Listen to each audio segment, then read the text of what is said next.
también importante para el reconocimiento del profesorado, así como otras iniciativas para promover y fomentar la lectoescritura. En esta breve intervención, señorías, solo puedo mencionar algunas de esas iniciativas, como la inminente publicación en el DOE de la convocatoria por las que se van a regular las secciones bilingües en el curso 2012-2013.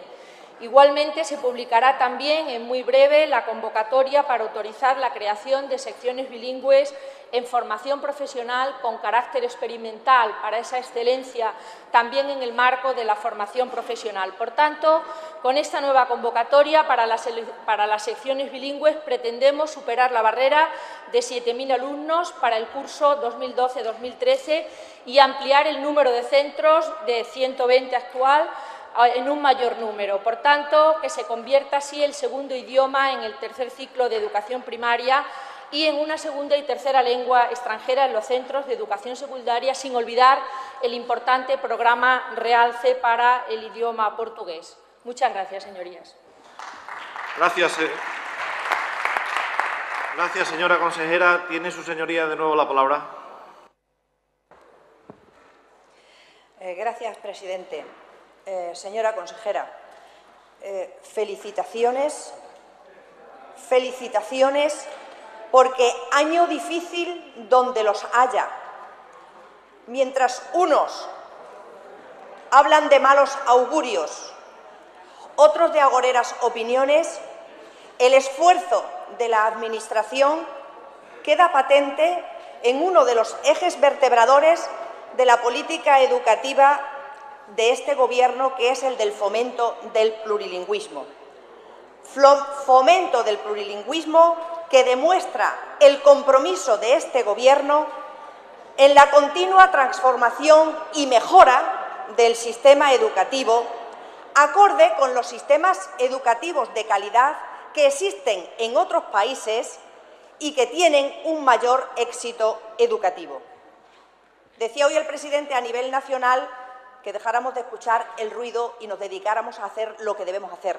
Señora consejera, creo, por sus palabras, entrever que usted, el Gobierno regional, está haciendo lo que debe hacer en una época, como digo, muy difícil y muy complicada para todos. El nivel de competencia idiomática, eso lo sabemos todos los que estamos aquí presentes, el nivel de competencia idiomática de nuestro alumnado es manifiestamente mejorable. Y usted nos ha hablado que tiene la firme convicción de mejorarlo. No existe en nuestra juventud una competencia idiomática clara. Probablemente han influido, por supuesto, muchas circunstancias, algunas de ellas pueden ser circunstancias socioculturales, pero creo que esta Administración educativa está dando los pasos firmes y justos para que esas competencias idiomáticas, como usted nos ha explicado, sean una realidad, porque entiendo, a través de sus palabras, que se debe seguir innovando y apostando para la mejora de las actuaciones llevadas a cabo en este ámbito.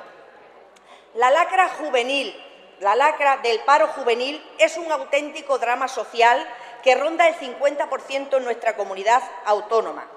Y espero, deseo y me consta que este Gobierno no va a escatimar recursos en el ámbito educativo. Queramos o no, vivimos en una sociedad global y la relación entre la educación, la formación profesional y las competencias en lenguas extranjeras es necesaria para garantizar la competitividad de nuestros jóvenes en un mundo global.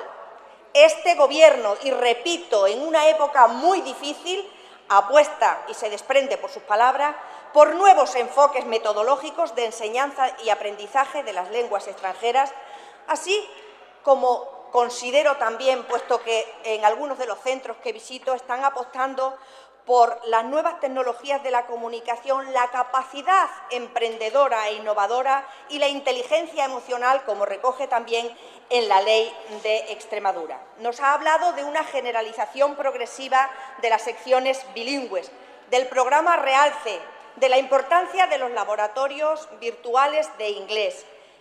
Particularmente, señora consejera, creo que es muy importante ese paso del proyecto lingüístico de centro. Muchas gracias, señoría. La siguiente pregunta es la número 64. La siguiente pregunta es la número...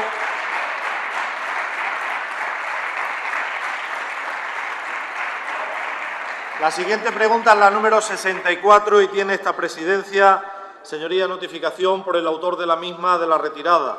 Señor Cantero Calvo, ¿confirma la retirada de la pregunta? Gracias, señoría. La siguiente pregunta es la número 65, formulada por el señor Casco Ruiz. Tiene su señoría la palabra desde el escaño para formularla. Muchas gracias. ¿Qué actuaciones va a llevar a cabo la Junta de Extremadura una vez que la declaración de impacto ambiental de la refinería Balboa ha resultado felizmente negativa? Gracias, señoría. Para su contestación tiene la palabra el señor consejero de Agricultura, Desarrollo Rural, Medio Ambiente y Energía. Gracias, señor presidente. Pues formular las correspondientes alegaciones dentro del plazo legal concedido. Gracias, señor consejero. Tiene su señoría de nuevo la palabra. Muchas gracias, señor consejero. Le responderé como diría un benedictino: consumatum es, se acabó, a pesar incluso de las alegaciones que ustedes quieran presentar a la declaración de impacto ambiental que ha presentado el Ministerio de Agricultura. Consumatum es, ya no va a haber refinería, afortunadamente, en Extremadura. Repito, a pesar de que ustedes quieran alegar, y lo lamento mucho. Se inicia un breve camino para cerrar definitivamente un mal proyecto. Un mal proyecto porque iba a destruir más empleo en tierra de barro del que supuestamente crearía esa industria. Porque desde el principio la administración pública se puso al frente, dividiendo a la ciudadanía y confundiendo lo público con lo privado. Porque no supone apostar por el desarrollo sostenible y porque, a la vista de los informes que se han venido publicando desde hace ya años y de lo que viene o vendrá en la declaración de impacto ambiental, queda demostrado además que es inviable, porque cuenta con el rechazo de la Junta de Andalucía, con claridad y rotundidad, porque cuenta con el rechazo de Portugal, porque cuenta con el rechazo de la UNESCO, porque no se puede pedir que a una refinería hoy en día le apliquemos la legislación de las refinerías de Puerto Llano, de Huelva o de Cartagena, o de los oleoductos de su época, hace más de 30 años, cuando no existía legislación medioambiental, cuando no había sensibilidad medioambiental, cuando en aquella época la legislación fundamentalmente iba en beneficio de los de siempre. Por esas razones no va a salir adelante, a pesar de los intentos que hagan ustedes, de alegar a esa vía. Y desde aquí quiero felicitar fundamentalmente a quienes han conseguido a lo largo de estos años defender el desarrollo sostenible en esta comunidad. Las organizaciones ecologistas, las organizaciones de protección del medio ambiente y especialmente la plataforma Refinería No, que incluso ha tenido que ver como miembro de esa asociación, tenían que comparecer ante el juez, también felizmente cerrado ese caso judicial con su no imputación por parte de aquellos que han querido criminalizar a un movimiento organizado que de manera pacífica nos ha recordado a los representantes del pueblo extremeño que el medio ambiente, nuestra tierra y nuestros intereses están por encima de los intereses de unos pocos y por encima de aquellos que quieren contaminar esta tierra. Consumatum es felizmente el proyecto de refinería Balboa. Muchas gracias, señoría. Tiene de nuevo la palabra el señor consejero. Gracias, señor presidente. Yo le voy a recordar un poco la tramitación de este largo expediente y, finalmente, cómo ha sucedido. La propuesta de día del Ministerio se registró en la Dirección General de Medio Ambiente con fecha 4 de abril, por lo que el plazo para presentar alegaciones vence el próximo 24 de marzo. Entre las cuestiones que esgrime el Ministerio para la propuesta desfavorable de esta declaración de impacto ambiental, hay algunas que efectivamente afectan a Extremadura y otras a otras comunidades autónomas, como usted ha referido, como es la andaluza, e incluso al país vecino, Portugal, ya que algunas de sus infraestructuras y posterior utilización de la misma podían afectar intereses de los mismos, como es la monoboya de descarga del crudo, la afección a la costa de Doñana, la afección al Parque Doñana, la afección a la costa de Portugal, alegaciones que no hay que olvidar que el Ministerio ha tenido en cuenta para emitir esta declaración, esta propuesta desfavorable de la DIA. Sin que el anterior Gobierno socialista, el del señor Fernández Vara, y no tengamos constancia que haya hecho ninguna recomendación o ninguna alegación con respecto a la negativa de Andalucía y de Portugal. Como ya conoce, señor diputado, el expediente de la refinería lleva tramitándose desde el año 2005 y el compromiso del ministro Arias Cañete fue que en el momento que tomara posesión sacarlo en la mayor brevedad de plazo, y así lo hizo prácticamente transcurrido solamente 3 meses. Y la declaración ha sido, pues técnicamente, la declaración, la propuesta, teniendo en cuestión cuestiones técnicas y legales. ¿Qué nos queda hacer ahora? Pues lo que estamos haciendo, preparar la contestación en el sentido técnico y legal que quepa. Y para eso, como hay varias direcciones afectadas, están trabajando desde el minuto 1 en preparar esa contestación. La Dirección General de Medio Ambiente, porque le afecta los vertidos, los valores, los residuos y la ubicación de la refinería. La Dirección General de Incentivos Agroindustriales y Energía, que se encarga de los problemas de la eficiencia energética, ya que la Directiva Europea no recomienda poner proyectos de este tipo a más de 180 kilómetros, y la Dirección General de Patrimonio, que se encarga de la afección a la Ruta de la Plata. Cuestiones todas, entre otras las que usted antes ha referido, que afectan a otras comunidades autónomas y a otro país, que han hecho que sea desfavorable esta propuesta. Una vez concluidos todos estos trabajos y dentro del plazo de 15 días otorgado, para contestar se presentarán las alegaciones oportunas, siempre basadas, señor diputado, en criterios técnicos y legales. Muchas gracias. Muchas gracias, señor consejero. La sexta es la número 66, formulada por el señor Escobar Muñoz, que tiene su señoría la palabra para formularla.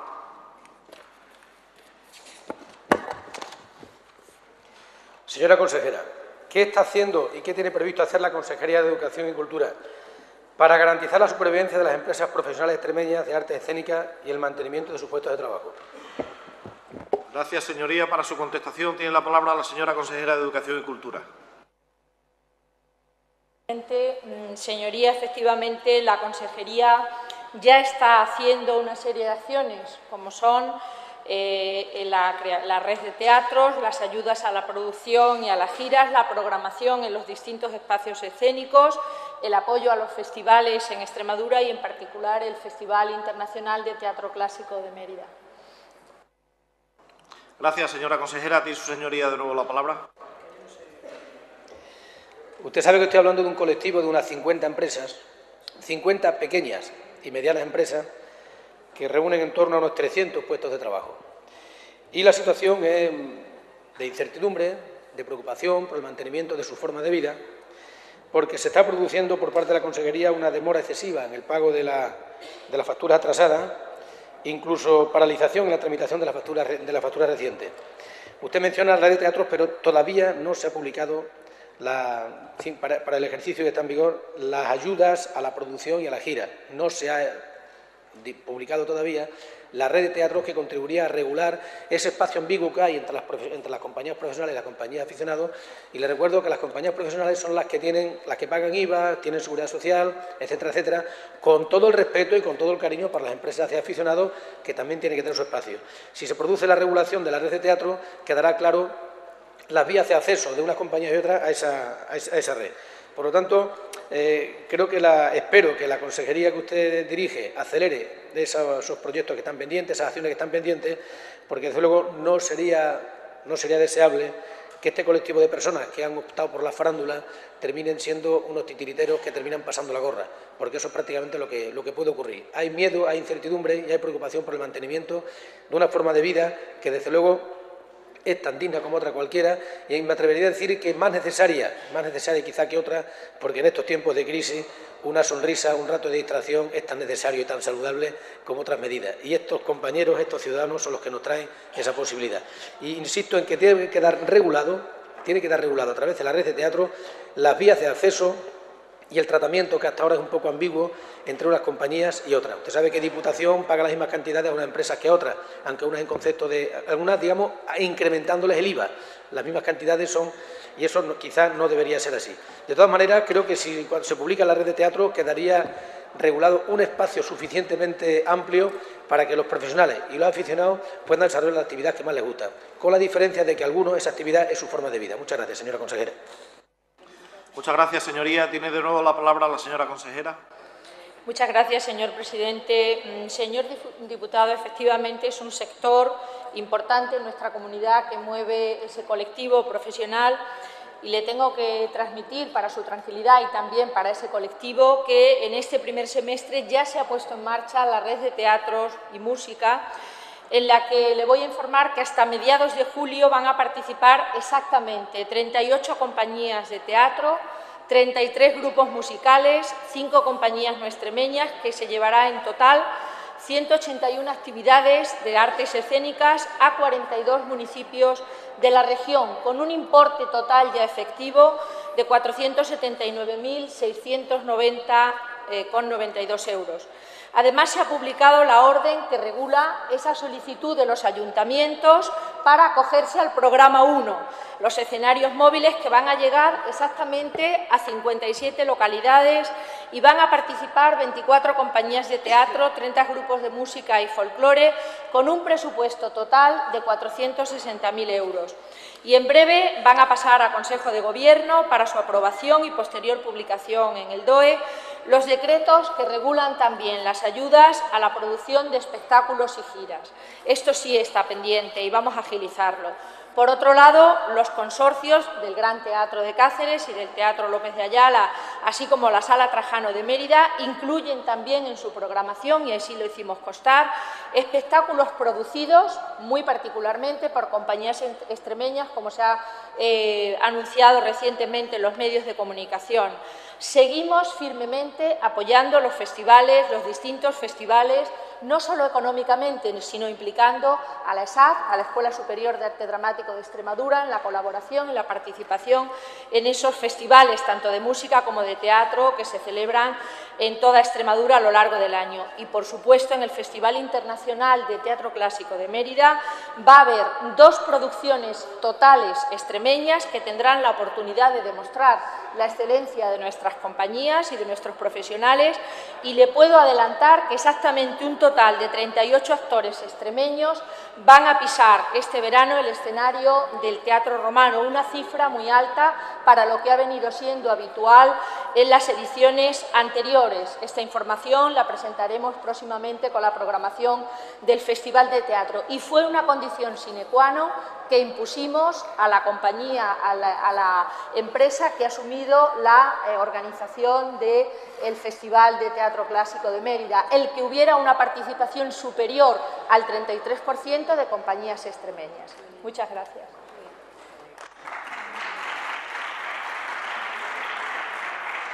Muchas gracias, señora consejera. La siguiente pregunta es la número 67, formulada por el señor García Gómez. Tiene su señoría la palabra para formularla. Gracias, señor presidente.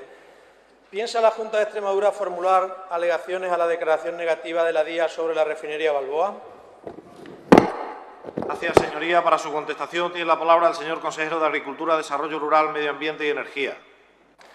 Gracias, señor presidente. Ya le he dicho que vamos a formular las alegaciones pertinentes dentro del plazo concedido para ello. Gracias, señor consejero. Tiene su señoría de nuevo la palabra. Muchas gracias, señor presidente. Muchas gracias, señor consejero, por la respuesta, pero su respuesta ha estado por debajo de nuestras escasas expectativas. Y, desde luego, las respuestas escuchadas con anterioridad a un anterior diputado que le ha preguntado nos han dejado con mucha más preocupación de las que vinimos esta mañana a este pleno. Espero que ahora, en su segunda contestación, lo aproveche para decirnos de verdad cuál es la posición política del grupo parlamentario al que usted pertenece, de su partido y de su gobierno. Yo, en nombre del Grupo Parlamentario Socialista, le insto a que presenten las alegaciones correspondientes para defender este proyecto empresarial, por la actividad empresarial que supone y por el empleo que genera, sin ningún lugar a dudas, sin ruborizarse y sin vergüenza. Este grupo parlamentario le exige que hagan unas alegaciones para seguir defendiendo este proyecto empresarial. Y, desde luego, nos ha dejado sorprendida su respuesta cuando contestó en la prensa que esto era una cuestión técnica. Dice: la Junta ni apoya ni deja de apoyar este proyecto porque esto es una cuestión técnica. No era técnica cuando varios diputados de su grupo, en la primera tractorada de Asaja contra esta refinería, se subieron en la Puerta del Rastro a hacerse una foto en los tractores. Plaza del Rastro, donde ahora tiene los despachos que ocupan, por cierto. Por tanto, señor consejero, díganos cuál es la posición actual del Gobierno de la Junta de Extremadura y del Partido Popular, porque de aquí para atrás la han ido cambiando, sí, no, como la margarita, en función de sus intereses electorales. También le pedimos que defiendan el interés de Extremadura por encima del sillón del presidente de la Junta de Extremadura. El señor Rajoy y el señor Cañete han garantizado el sillón de la presidencia de la Junta de Extremadura, dándole una patada al futuro de Extremadura en cuanto a actividad económica y en cuanto a empleo. Se han jugado nuestro futuro para salvar y asesorar y garantizar la gobernabilidad de esta región y del sillón del señor presidente de la Junta. Señor consejero, le insto a defender los intereses de Extremadura por los probables intereses empresariales del señor Cañete, según recogía la prensa este fin de semana. Y le insto, señor consejero, a que podamos defender la mayoría social de esta región este proyecto empresarial. Decía el presidente de la Junta ayer, pactos de la Moncloa. Nosotros no queremos ser tan ambiciosos. Un poquito más modesto, señor consejero. Pactos de la Albarrega. Pactos de la Albarrega para defender la refinería Balboa. No hace falta irse a la Moncloa, con que ustedes y nosotros nos pongamos manos a la obra de defender en las alegaciones este proyecto saldría adelante. La flojeza en la que ustedes han estado defendiendo en los últimos 9 meses este proyecto en Madrid ha traído como consecuencia una declaración negativa. Silencio, señorías, silencio. Silencio, señorías. Puede continuar, señoría. Señor Parejo, silencio, por favor. Puede continuar, señoría. Gracias, señor presidente. Muchas gracias. La declaración negativa es discriminatoria. O los buques que traen crudo a la refinería de Huelva no van a tener accidentes, y sí los que descarguen crudo en la boya correspondiente al oleoducto de la refinería Balboa. ¿O no es discriminatorio decir que el oleoducto es peligroso porque pasa a 20 kilómetros de un parque natural y el que va desde Cartagena a Puerto Llano atraviesa viñedos, a la huerta murciana y grandes... Muchas gracias, señoría. Muchas gracias. Tiene de nuevo la palabra el señor consejero. Gracias, señor presidente. Señor García, don Valentín, su desfachatez ya rompe todas las barreras posibles. Pero ¿cómo puede usted hablar de una cuestión política? ¿Cómo puede hablar usted de esto, una cuestión política, cuando lleva 7 años en el Ministerio? Han pasado 3 ministras socialistas y no han hecho nada para que esta refinería fuera un éxito. ¿Cómo puede usted tener esa desfachatez? Mire usted, le voy a recordar, la respuesta iba a ser más breve, por economía procesal en este momento, economía parlamentaria. Pero es que usted tiene tanta desfachatez, como le he dicho, que rompe todas las barreras. Y le voy a recordar algunas cosas. Mira, en abril del 2011 estaba completamente acabado el proyecto de la refinería, con todas las evaluaciones hechas. Todas. Ministra Rosa Aguilar. Nada. A partir del 2011, del abril del 2011, se da un plazo. Hasta septiembre, dado el volumen de las cosas que había que estudiar. Hasta septiembre, 9 de septiembre. Ustedes no han hecho absolutamente nada, Se ha analizado toda la documentación y se ha concluido lo que tenían que haber concluido ustedes. Y ustedes lo sabían. Y el señor Fernández Vara también lo sabía. Lo que pasa es que ustedes han estado engañando a todos los extremeños, a todos, incluido al promotor señor Gallardo, que hace muy pocas fechas, así se lo ha recordado en una entrevista aquí. Los han estado engañando porque han tenido un proyecto terminado desde septiembre del 2011, que han pasado, como les recuerdo, 3 ministras socialistas, y si fuera una cuestión política, ustedes, con el poder que tienen en Madrid, o que tenían en Madrid con su amigo señor Zapatero, lo hubieran solucionado. O sea, no tenga usted cara, señor García, no tenga usted esa desfachatez en venir a usted aquí a decir que es una cuestión política. Es una cuestión técnica y legal. Y, de momento, las propuestas que hay encima de la mesa no cumplen las condiciones medioambientales y nosotros estamos estudiando para contestar a las mismas lo que proceda, con criterios técnicos y legales. Muchas gracias.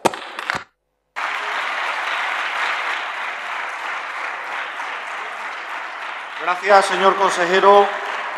La siguiente pregunta es la número 68, formulada por el señor Lemus Rubiales. Tiene su señoría la palabra para formularla. Gracias, señor presidente. ¿Qué criterios ha seguido la Junta de Extremadura para establecer las condiciones de contratación del servicio de adquisición de derechos de publicidad en el transporte aéreo de viajeros para promoción de la imagen de la Comunidad Autónoma de Extremadura? Muchas gracias. Gracias, señoría. Para su contestación tiene la palabra el señor consejero de Fomento, Vivienda, Ordenación del Territorio y Turismo. Muchas gracias, señor presidente. El Gobierno de Extremadura, en la elaboración del pliego de este contrato, ha procedido a dar riguroso cumplimiento tanto a la Ley de Contratos del sector público como a las circulares, instrucciones y dictámenes emitidos en materia de contratación pública por la Intervención General del Estado, por la Intervención General de la Junta de Extremadura y por el Tribunal de Cuentas, aspectos que, por cierto, ustedes obviaron a veces flagrantemente en las anteriores licitaciones. No sé si ahora usted nos va a explicar en aras a no sabemos a qué interés o por qué motivo lo hicieron. Muchas gracias. Gracias, señor consejero. Tiene su señoría de nuevo la palabra. Bien, gracias, señor presidente. Bueno, el pasado 14 de marzo del 2012, esta región va a pasar a la historia el ridículo que hizo el Gobierno de la Junta de Extremadura, cuando en un principio anunció que iba a ser la compañía Ryanair la que operara los vuelos desde Extremadura hacia otros puntos de España, incluso también puntos internacionales, y en algo así como en 1 hora y media, de nuevo lanzó un comunicado después del desmentido de la compañía Ryanair, diciendo que iba a ser otra empresa, Elite, la compañía aérea, la que iba a operar desde Extremadura. Todo ello sin ningún concurso, sin ninguna adjudicación, sin ningún amparo legal que avalara aquello. Es verdad que el consejero se curó en salud en aquel momento diciendo que la empresa iba a operar sin habérsele adjudicado ningún concurso. Mire usted, siguiendo unos términos de la tauromaquia, términos que seguramente le serán familiares al presidente de la Junta de Extremadura. Cuando se gobierna, muchas veces, ante ciertas situaciones, hay que parar, templar y mandar, y no improvisar, porque cuando se improvisa desde la Junta de Extremadura, desde el Gobierno de la Junta de Extremadura, quienes salen perdiendo son los extremeños. Para muchos extremeños y para la mayoría de los españoles, señorías, el pasado fin de semana la pasión acabó el sábado, pero para unos cuantos extremeños la pasión empezó el domingo. Extremeños que de manera inocente fueron víctimas de las chapuzas de una compañía aérea que no sabe operar, que no tiene ni ofrece las suficientes garantías para llevar a viajeros fuera de Extremadura. Miren ustedes, mire, señor consejero, voy a citar una frase que utilizaba mucho en las elecciones americanas, donde se presentó Bill Clinton y no se sienta por aludido, pero es la economía, estúpido, es la economía, señoría, porque lo que primero tenemos que buscar desde esta región para que se operen vuelos es traer comercio, reforzar las líneas comerciales, primera cuestión. Segundo, reforzar el turismo, que la gente pueda viajar. Y en tercer lugar, facilitar las comunicaciones de seres, de personas, fuera y dentro de Extremadura. Ustedes, en el actual concurso que presentan, no supervisan, ni requisan, ni siquiera solicitan cuáles van a ser las garantías, porque nos da la sensación de que ya está adjudicado. Y si no, le hago una pregunta. ¿Usted cree que la compañía Elite, si se queda fuera del concurso, va a seguir operando Extremadura? Nada más y muchas gracias.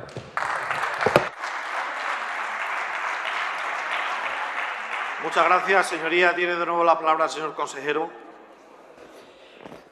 Gracias, señor presidente. Señor Lemus, teniendo en cuenta que en las licitaciones anteriores solo se presentaba durante años una empresa, sí, teniendo en cuenta que las bajas sobre los importes de licitación fueron ridículas y teniendo en cuenta además que el número de usuarios de lo que debería haber sido un verdadero servicio público iba cada día en picado, y nada mejor hablando de aviones que hablar de en picado, ¿qué lecciones ha venido usted a darnos hoy aquí a nosotros? Yo no lo entiendo. A lo mejor es que quiere usted darnos lecciones de transparencia, de eficiencia, del control del gasto público o de defensa de los intereses de los ciudadanos que volaban en esos aviones. Mira, yo creo que ustedes no están para dar lecciones en transporte aéreo a este Gobierno cuando, por su nefasta gestión, el servicio elitista que ustedes montaron nos ha costado muchos millones de euros a los extremeños, a las arcas autonómicas y, lo que es peor, con un precio que era inasumible para la mayoría de los ciudadanos. Y eso es lo que a ustedes verdaderamente les duele, que ha llegado el Partido Popular, ha llegado el Grupo Popular y ha cambiado la gestión del aeropuerto de tal manera que por lo que antes se pagaba 500 euros por un viaje de ida, ahora se pagan 60 o 70. Y eso ustedes no lo pueden aguantar, aunque sea en contra de los intereses de los ciudadanos. Y ustedes nos cuentan,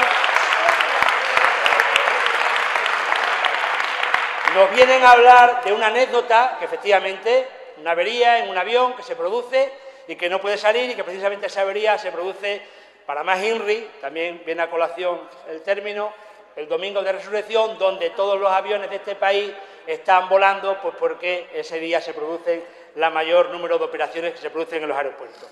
Pero, en definitiva, el pliego que este Gobierno ha aprobado y ha sacado para contratar este servicio es un pliego que se basa en criterios objetivos, fácilmente cuantificables y transparentes para todos los licitadores que se quieren presentar. Yo ahora mismo no sé decirle, señor Lemus, si se va a presentar una compañía 10 o 12, pero desde luego el pliego se ha hecho siguiendo estrictamente las recomendaciones de los órganos fiscalizadores del gasto público, recomendaciones sobre gasto público que ustedes siempre obviaron y así nos va o así nos lo han dejado. Muchas gracias.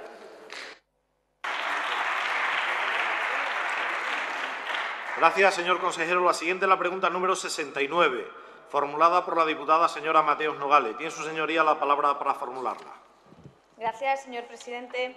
En tan solo 100 días, el señor Rajoy, el Partido Popular, con el apoyo del Gobierno de los mejores, han sido capaces de desmantelar los servicios sociales y meter en el congelador el sistema de la dependencia. En tan solo 100 días, caos, desconcierto y decepción ante unos presupuestos que nos conducen hacia un suicidio social incontrolado. El recorte salvaje de los presupuestos, la vida, entre otras políticas, la dependencia.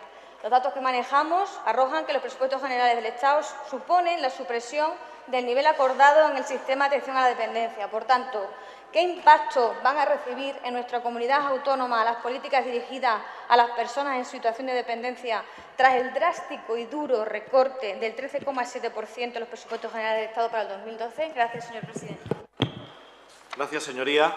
Aprovecho este momento para comentar a la Cámara un escrito que estaba entregado por parte del Gobierno excusando al señor consejero de Salud y Política Social del Gobierno. En este sentido, está hoy participando en una reunión con todos los consejeros y la señora ministra también en Madrid, una reunión sectorial. Por tanto, para su contestación, tiene la palabra el señor consejero de Economía y Hacienda. Muchas gracias, señor presidente. Sí, ¿para qué quiere la palabra, señoría? Sí, señor presidente, para retirar la pregunta y sea contestada por el consejero del ramo cuando se encuentre en la Cámara. A ver. Un momentito. Señor Parejo. Quien dirige todavía el Pleno es este presidente. Un momentito. Señora Mateo, se planteó la posibilidad en la Junta de Portavoces de dejar la pregunta sobre la mesa. Su grupo parlamentario quiso continuar con la pregunta sobre la mesa. Usted acaba de formular la pregunta y la pregunta está formulada. El señor Fernández Vara tiene la palabra. ¿Para qué quiere la palabra, señoría? ¿Perdón? ¿Para qué quiere la palabra, señoría? Simplemente para decir que era un gesto de cortesía hacia el consejero, que no pretendemos, que no hay nada, perdón. Un momento de silencio, por favor, señorías, un momento de silencio. Señor Fernández Vara, dígame. Señorías, por favor. No hay nada extraño en esto, vamos, que no hay nada extraño, que es simplemente un pequeño gesto de cortesía. Silencio, por favor, señorías, silencio. Señor Carro, ¿qué tiene eso que ver ¿Qué tiene eso que ver con que nosotros hayamos dicho una cosa en la Junta de Portavoces y hoy, aquí in situ, en la Cámara, digamos que no estando el consejero presente, como gesto de cortesía, queremos posponerlo? Pues si cree, señor Carrón, que por mi parte es una falta de respeto el que lo hagamos, pues que continúe, ¿eh? Que continúe.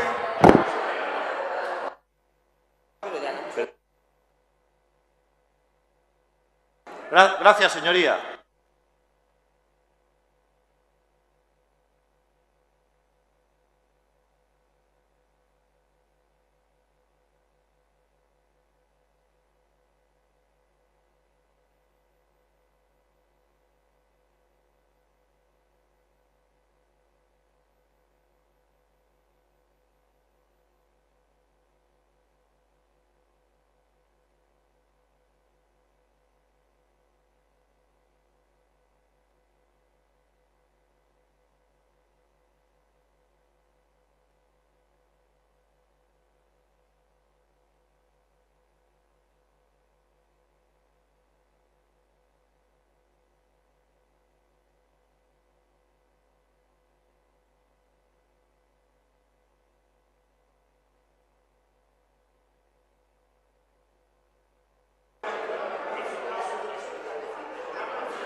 A ver, señorías, silencio, por favor. En el reglamento no está contemplado. Pero si no está contemplado, lo que no está contemplado en el reglamento es a criterio de la presidencia. La presidencia se ratifica en lo que acaba de decir antes. Estoy de acuerdo con la cortesía parlamentaria, señoría, pero es que la cortesía parlamentaria también se demuestra en la Junta de Portavoces y su portavoz dijo que mantenía la pregunta. La pregunta se mantiene.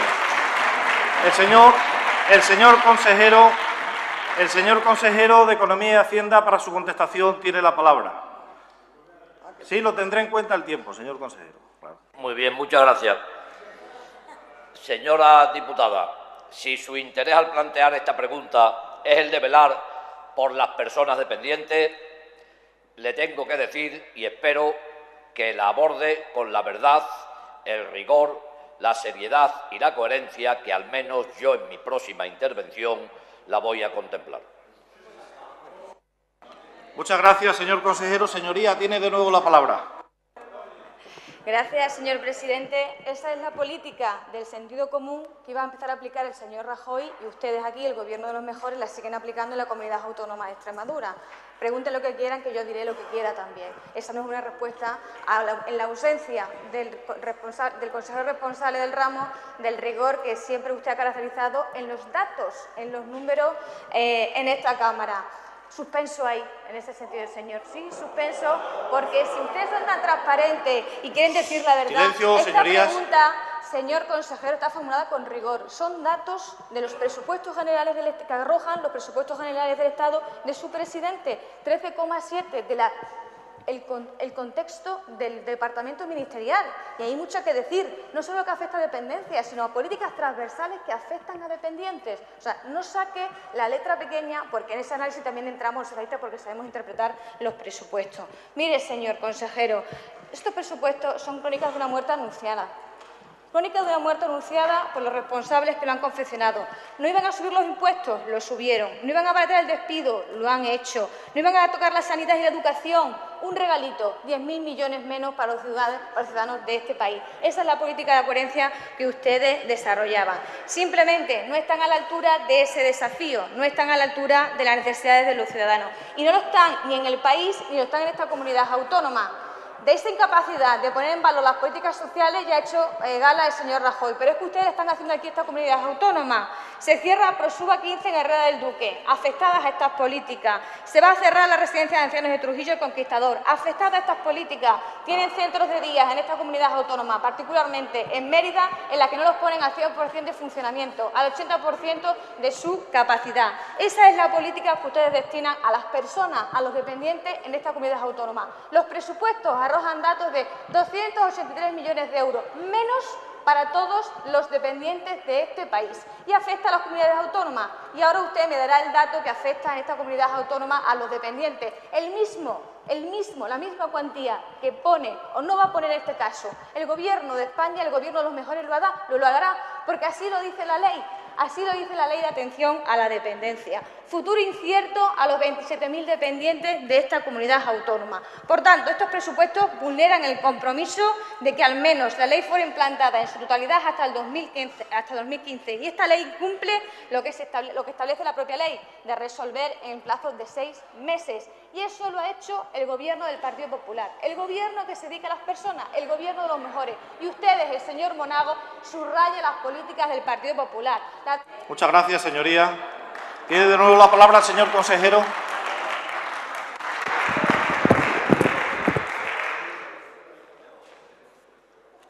Muchas gracias, señor presidente. Señoría, como le dije, abordando su pregunta desde la verdad y abordándola desde esa perspectiva, es decir, que o la formulación es fruto de la ignorancia, o de la demagogia, o de la mala fe. Sí, porque usted dice en su pregunta que la dependencia baja en un 13,5%, y eso no es cierto. En el 13,5% baja el presupuesto del Ministerio en su totalidad. La dependencia a nivel nacional baja en un 5, no lo ha dicho, en un 5,3%. Y a nivel de SEPA, y a nivel del SEPA extremeño, baja en un 3,2%. Vamos siempre, yo creía que el que enmarañaba era solo el portavoz y me doy cuenta que tiene usted más.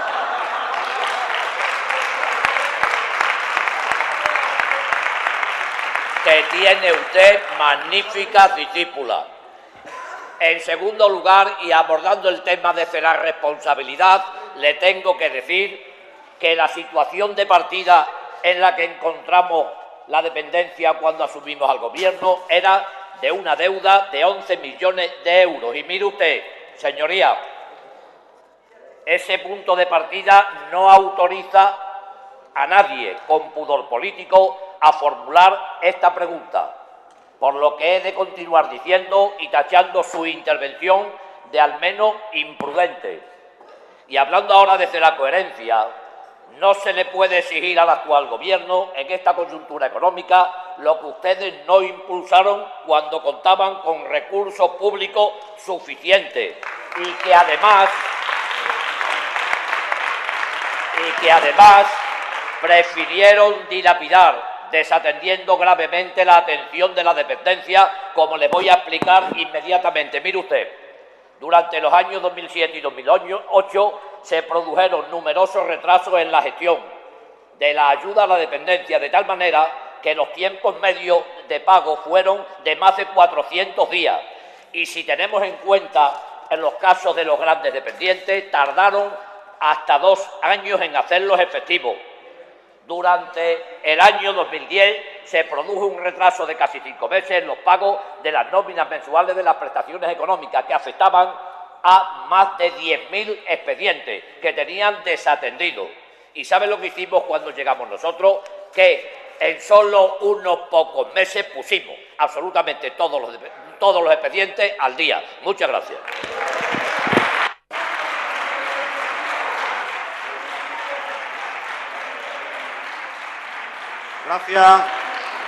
Gracias, señor consejero. La última pregunta es la número 70, formulada por el señor Martín Simón. Tiene su señoría la palabra para formularla. ¿Qué consecuencia? Silencio, señorías. ¿Qué consecuencias puede tener para el turismo de Extremadura el anuncio del ministro de Industria, Energía y Turismo de no construir más paradores en España? Gracias, señoría. Para su contestación tiene la palabra el señor consejero de Fomento, Vivienda, Ordenación del Territorio y Turismo. Pues mire, señoría, yo no sé exactamente qué consecuencias puede tener sobre el turismo el que en nuestra región no se construya en el año 2012 el parador de Badajoz, que seguro es al que usted se refiere con su pregunta. Supongo que las consecuencias, si las hay, serán las mismas que las que han venido ocurriendo desde noviembre de 2004, fecha en la que anunciaron ustedes que iban a construir ese parador en Badajoz. Pero claro, con tan poco tiempo, con tan poco plazo, pues seguro que no les dio tiempo de construirlo. Y eso, señoría, de que ustedes gastaban y gastaban sin pudor, pero claro, en otras regiones, no en la nuestra. Muchas gracias. Gracias, señor consejero. Tiene su señoría de nuevo la palabra. Señor consejero, Mire, me extraña que diga que no sabe usted cuáles son las consecuencias de no construir un parador, de no traer una inversión de 24 millones de euros para la región y con sus repercusiones en el empleo, en el desarrollo económico, en la calidad del turismo. Usted sabe que eso es una mala noticia y que no nos vamos a resignar a quedarnos sin parador. Mire, le voy a hablar a calzón quitado, con sinceridad, señor consejero, y espero... Silencio, silencio, señorías. Silencio, silencio, señorías. Y espero su respuesta también que sea sincera y que no sea una respuesta al uso.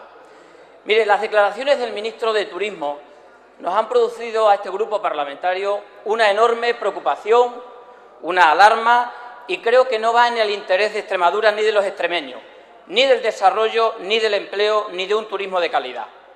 Porque hablamos de un proyecto que está en marcha, que evidentemente estaba comprometido y han dado parte de su íter, de sus 5 pasos. Mire usted, el Gobierno socialista de la Diputación de Badajoz puso en marcha y cedió en el año 2010 mediante un convenio para la construcción de este parador de turismo. Si bien es verdad que por problemas burocráticos y por problemas de topografía, por problemas topográficos, nos hubiera gustado que esa cesión se hubiera hecho antes. Pero mire usted, esa cesión está hecha con el compromiso de que en 5 años empiecen las obras, es decir, antes del 2015 y antes del 2020 entre en funcionamiento. Usted sabe como consejero que todo proyecto importante de infraestructura atraviesa más de una legislatura. Y usted sabe que tiene 5 fases fundamentales. Una, tomar la decisión política, y el Gobierno socialista la tomó. 2, poner a disposición de los terrenos, y se pusieron en el año 2010. 3, elaborar el proyecto, y está hecho un avance con una inversión de 24 millones de euros, con 90 habitaciones y un balneario. 4, comenzar las obras. No nos ha dado tiempo. Y por eso nosotros a lo mejor también reconocemos que estamos donde estamos y ustedes están ahí. Pero mire usted, el pasado no le interesa a los ciudadanos, interesa el futuro, interesa el presente. En este sentido, silencio, señor consejero, creo señorías. que tenemos... Pero bueno, señor silencio, consejero... Señorías. Silencio, señorías. Señor Parejo, tiene una llamada al orden. Tiene una llamada al orden, sí. Porque es que ya es la 3ª vez que le llamo. Continúe, señoría. Gracias, presidente. Señor consejero, escuche. Extremadura y Badajoz merecen ese parador. Nosotros hemos andado 2 pasos. Vamos a seguir andando, vamos a poner todos los esfuerzos necesarios, todo el mundo, para seguir andando ese camino. ¿Por qué? Porque la marca Paradores es una marca de calidad, como Ciudades Ave, ciudades con parador. Porque aporta calidad al turismo, porque aporta más consumo, más comercio, porque aporta ingresos económicos, sobre todo porque aporta empleo. Señor consejero, Extremadura el 31 de marzo tenía 138.000 parados, 21.000 parados más en 9 meses. Badajoz tenía 31 de marzo 19.667 parados, 2.656 parados de más. Señor consejero, mire usted, aquí podemos poner 2 posturas. Una, yo me pongo la camiseta roja y el puño y la rosa y usted se pone la camiseta azul y la gaviota. O nos ponemos la camiseta verde, blanca y negra de Extremadura para defender... Muchas gracias, señoría. Tiene la palabra el señor consejero.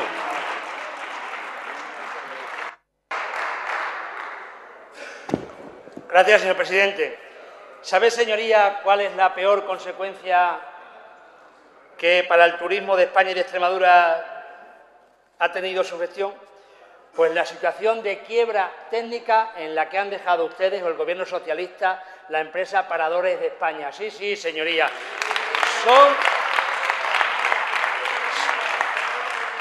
Son ustedes expertos en arruinar lo que funciona. Cogen la empresa Paradores de España en el año 2003, porque así lo decidieron los ciudadanos, con 50 millones de euros en tesorería, y la dejan en diciembre de 2011, porque también lo deciden así los ciudadanos, con 110 millones de euros negativos. 160 millones de euros negativos es el resultado de su nefasta gestión en Paradores de España, que están las cuentas ahí públicas, que es una empresa pública, señoría. Gestión que además ha llevado a poner en entredicho el pago de las nóminas de los 4.443 empleados que tiene Paradores de España, muchos de ellos en los 7 paradores extremeños.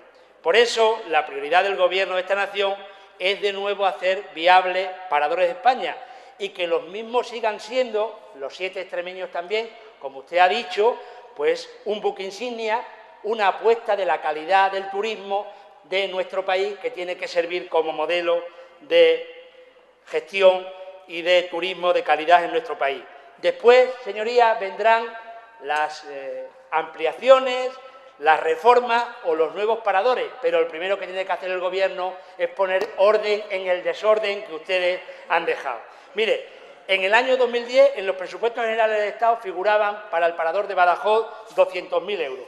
¿Sabes cuánto invirtieron en esa partida? 0, como en tantas. ¿Sabe usted cuánto figuraba en el presupuesto general del Estado del 2011 para el parador de Badajoz? 0 euros, como este año también. ¿Tuvo eso consecuencias para el turismo de Extremadura? Pues no les vimos protestar si es que tuvo consecuencias para el turismo de Extremadura. ¿Y sabe usted por qué? Porque en el 2011 el recorte del presupuesto del 33% fue de ZP. Y cuando un recorte es del 33% y el recorte es de izquierda, se dice que es un recorte muy bueno y necesario para nuestra región, no como ahora. Así que, señoría, aplíquese el cuento cuando me hagan ustedes preguntas e infórmese de la situación en la que ustedes dejaron por lo que ustedes ahora preguntan y quieren saber rápidamente de ello. Muchas gracias.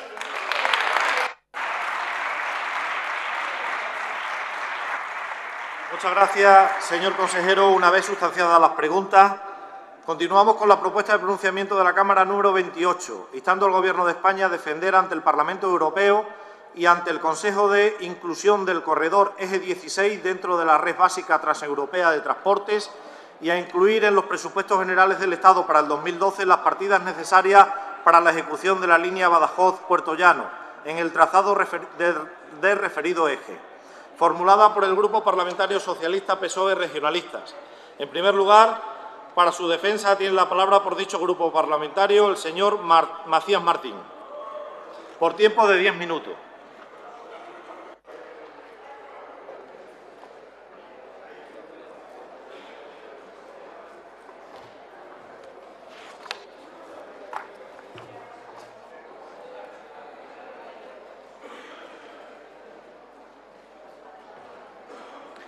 Gracias, señor presidente. La verdad se corrompe con la mentira. Ruego a sus señorías, perdone, señoría, ruego a sus señorías que las salidas de la Cámara, por favor, la hagan con el mayor silencio posible. Gracias. Puede continuar, señoría.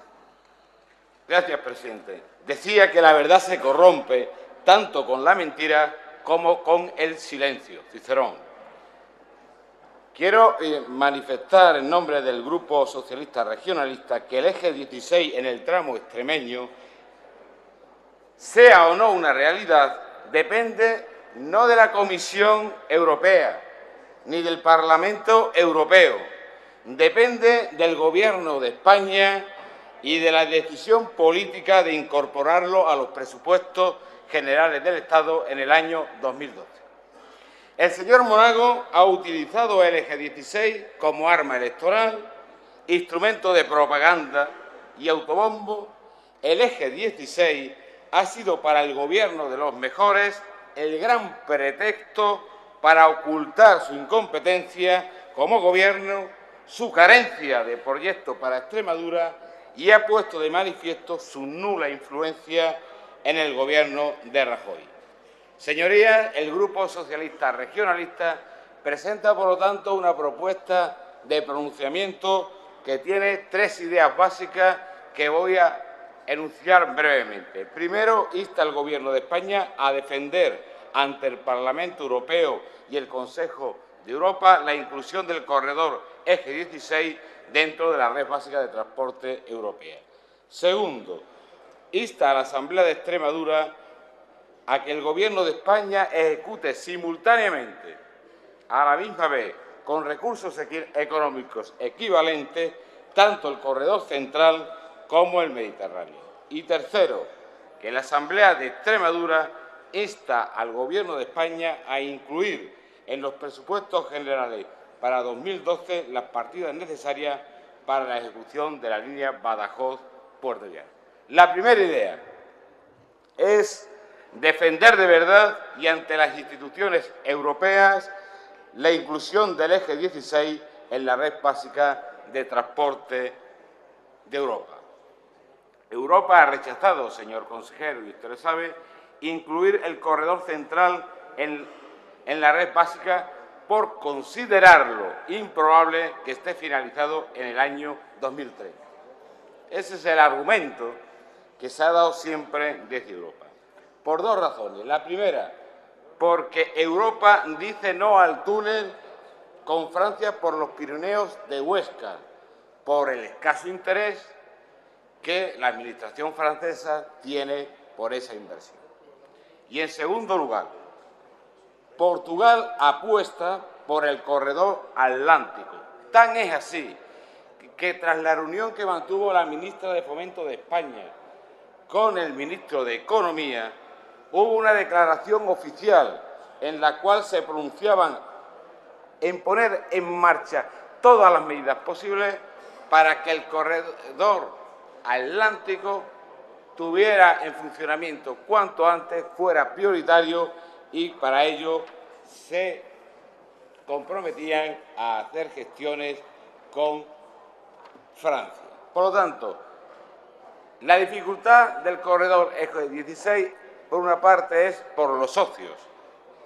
Pero cuando se hacen estas declaraciones en Portugal y que no se menciona al eje 16, señoría, ante estas declaraciones, ¿qué hace el señor Monago y su gobierno? Nada. Silencio. Pero ¿cómo es posible que Portugal no apueste por el corredor central?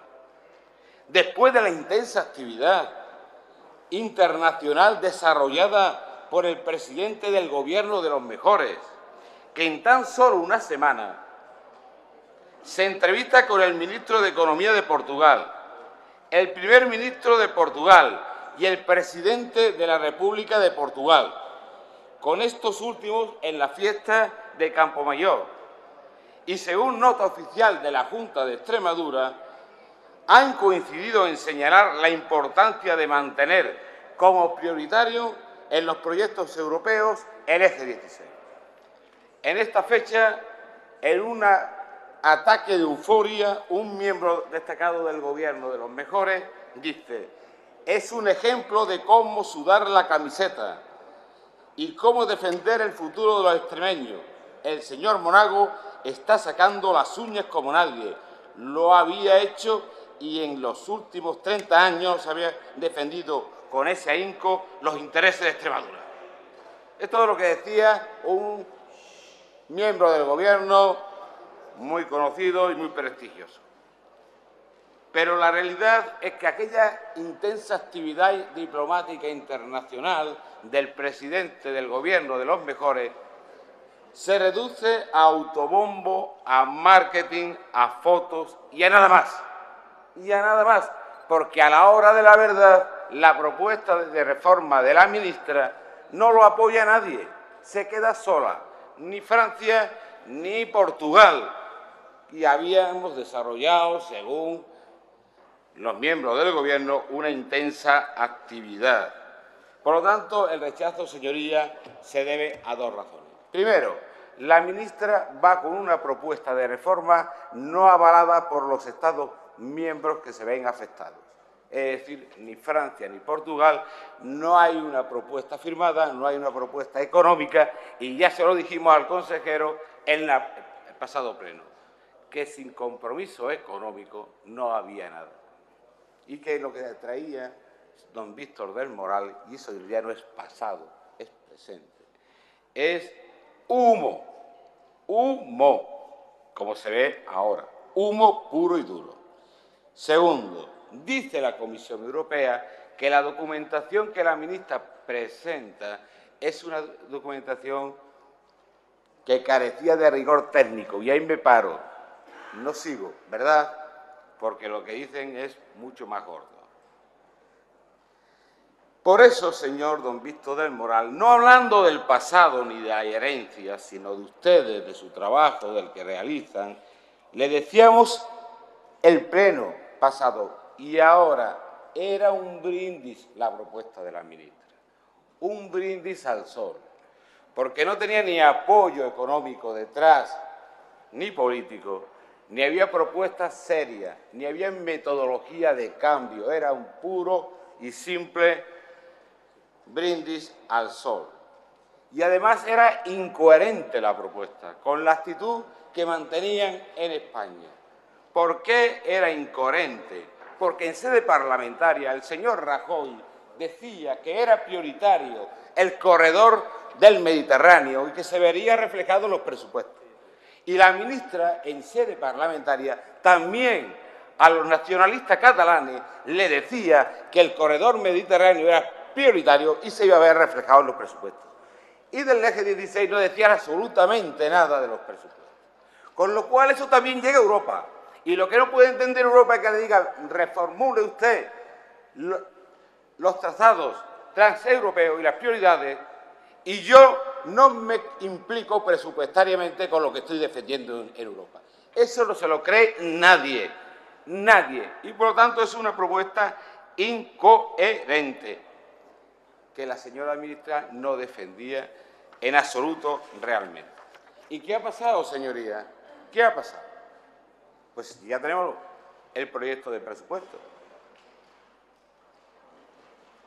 Rajoy y la ministra de Fomento ha cumplido su palabra con los nacionalistas catalanes y aparece en los presupuestos el corredor del Mediterráneo con 1.342 millones de euros, de los cuales para el territorio de Valencia, por ejemplo, señoría, va 322 millones de euros. Y también aparece el eje atlántico en los presupuestos generales del Estado, con 313 millones de euros. ¿Y con cuánto aparece el eje 16? ¿Y con cuánto aparece el eje 16 en el tramo de Extremadura? Con 0,0000 euros. Con nada. Absolutamente con nada. ¿Y qué dice la Junta de Extremadura ante esta situación? Pues el consejero de la amortizada Consejería de Fomento responsabiliza al señor Zapatero. Problema de Zapatero. La vicepresidenta, que no está aquí, pues responsabiliza al señor Blanco, que es el responsable de todo esto. ¿Y qué dice el presidente? El presidente dice que dada la que está cayendo en estos presupuestos, ¿qué hay que hacer? Pues, se resigna. Silencio. Y la ausencia del eje 16 es un profundo silencio del presidente del Gobierno, de la Junta de Extremadura, que había elaborado un plan de reivindicación del eje 16 como red prioritaria transeuropea y factor fundamental de desarrollo. Ese era su compromiso. Vino aquí, lo aprobó el Consejo de Gobierno de la Junta y lo trajeron aquí, un plan reivindicativo. Primer punto, señorías, primer punto. Vaya terminando, señoría. Termino. Reprobar al ministro Blanco. Señor Monago, ¿va a reprobar usted a la ministra de Fomento? ¿Va a romper algún cristalito? ¿Le va a decir a la ministra de Fomento que le ha engañado? Porque la ministra de Fomento ha anunciado el día 20 de marzo que el eje central forma parte de una propuesta a largo plazo, a 20, 30 o 50 años, es decir, red global. ¿Lo va a hacer, señor Monago? ¿Va a defender los intereses de Extremadura? ¿No va a permitir que destruyan el presente y el futuro de la región? Espero la respuesta del señor Monago, si es que la tiene o la quiere dar, o del Grupo Popular. Nosotros, señorías, vamos a ofertar una propuesta para desbloquear esta situación. Tiene 10 segundos para terminar, señoría. En la segunda, 10 segundos, fíjate los 10 segundos. En la segunda intervención haremos esa propuesta. Nada más y muchas gracias por su atención, señor presidente. Muchas gracias, señoría. En turno en contra o de fijación de posiciones, en primer lugar, por parte de la agrupación de diputados Izquierda Unida Verde Sí, tiene la palabra su portavoz, el señor Escobar Muñoz, por tiempo de 5 minutos.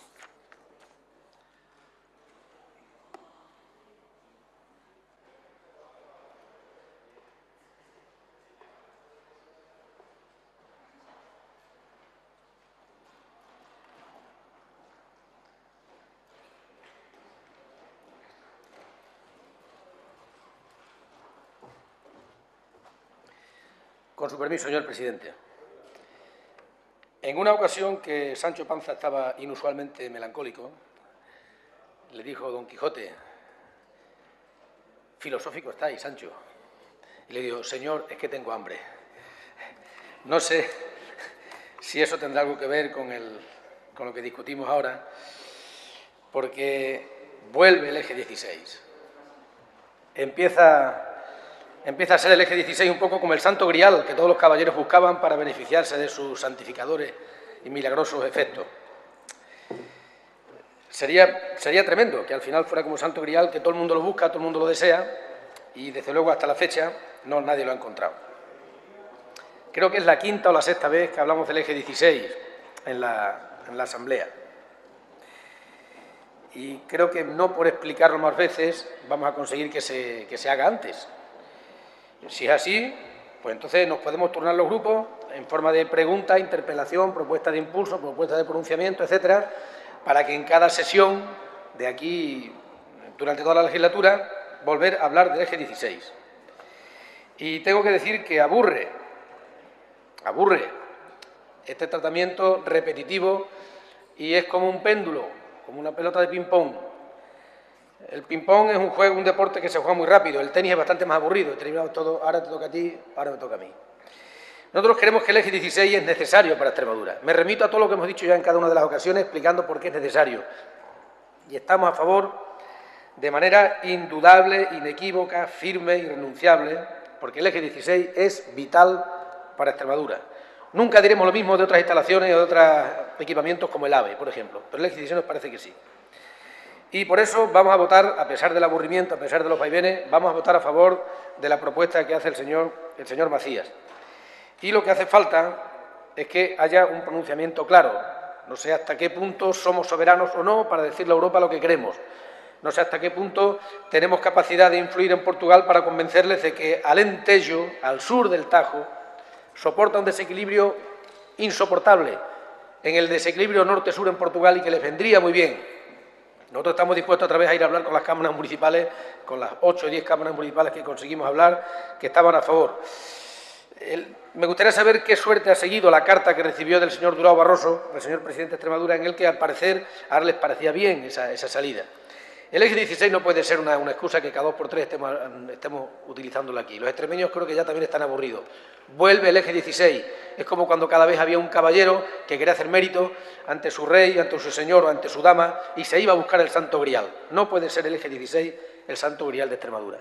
Es una infraestructura necesaria, es una infraestructura por la que apostamos y por eso creemos que hay que instar a Madrid, hay que instar a Bruselas, hay que instar a donde haga falta para que avance ese proyecto, para que se realice, para que tenga unos calendarios más o menos realizables, más o menos largos. Sabemos que la disponibilidad es escasa, pero creemos que no se puede discutir la necesidad del eje 16. Y que se incluya, y hay que pedir que se incluya en los presupuestos, pues pidámoslo. Pero creemos que no podemos estar cada 2 o 3 sesiones volviendo a hablar del eje 16 y repitiendo, tú no hiciste esto, tú no hiciste lo otro, tú dijiste, pero... Porque esto me recuerda a las peleas de los niños en la escuela, en las que muchas veces hay que ponernos en cada esquina y decir, bueno, esperar simplemente que se calmen. De verdad que este tema del eje 16 requiere ya respuestas claras y quizá un poco más de silencio, no lo sabemos. Nosotros vamos a votar a favor de su propuesta, señor Macías. Muchas gracias, señoría. Por parte del Grupo Parlamentario Popular Extremadura Unida, tiene la palabra y por tiempo de 5 minutos el señor Herrero Rubio.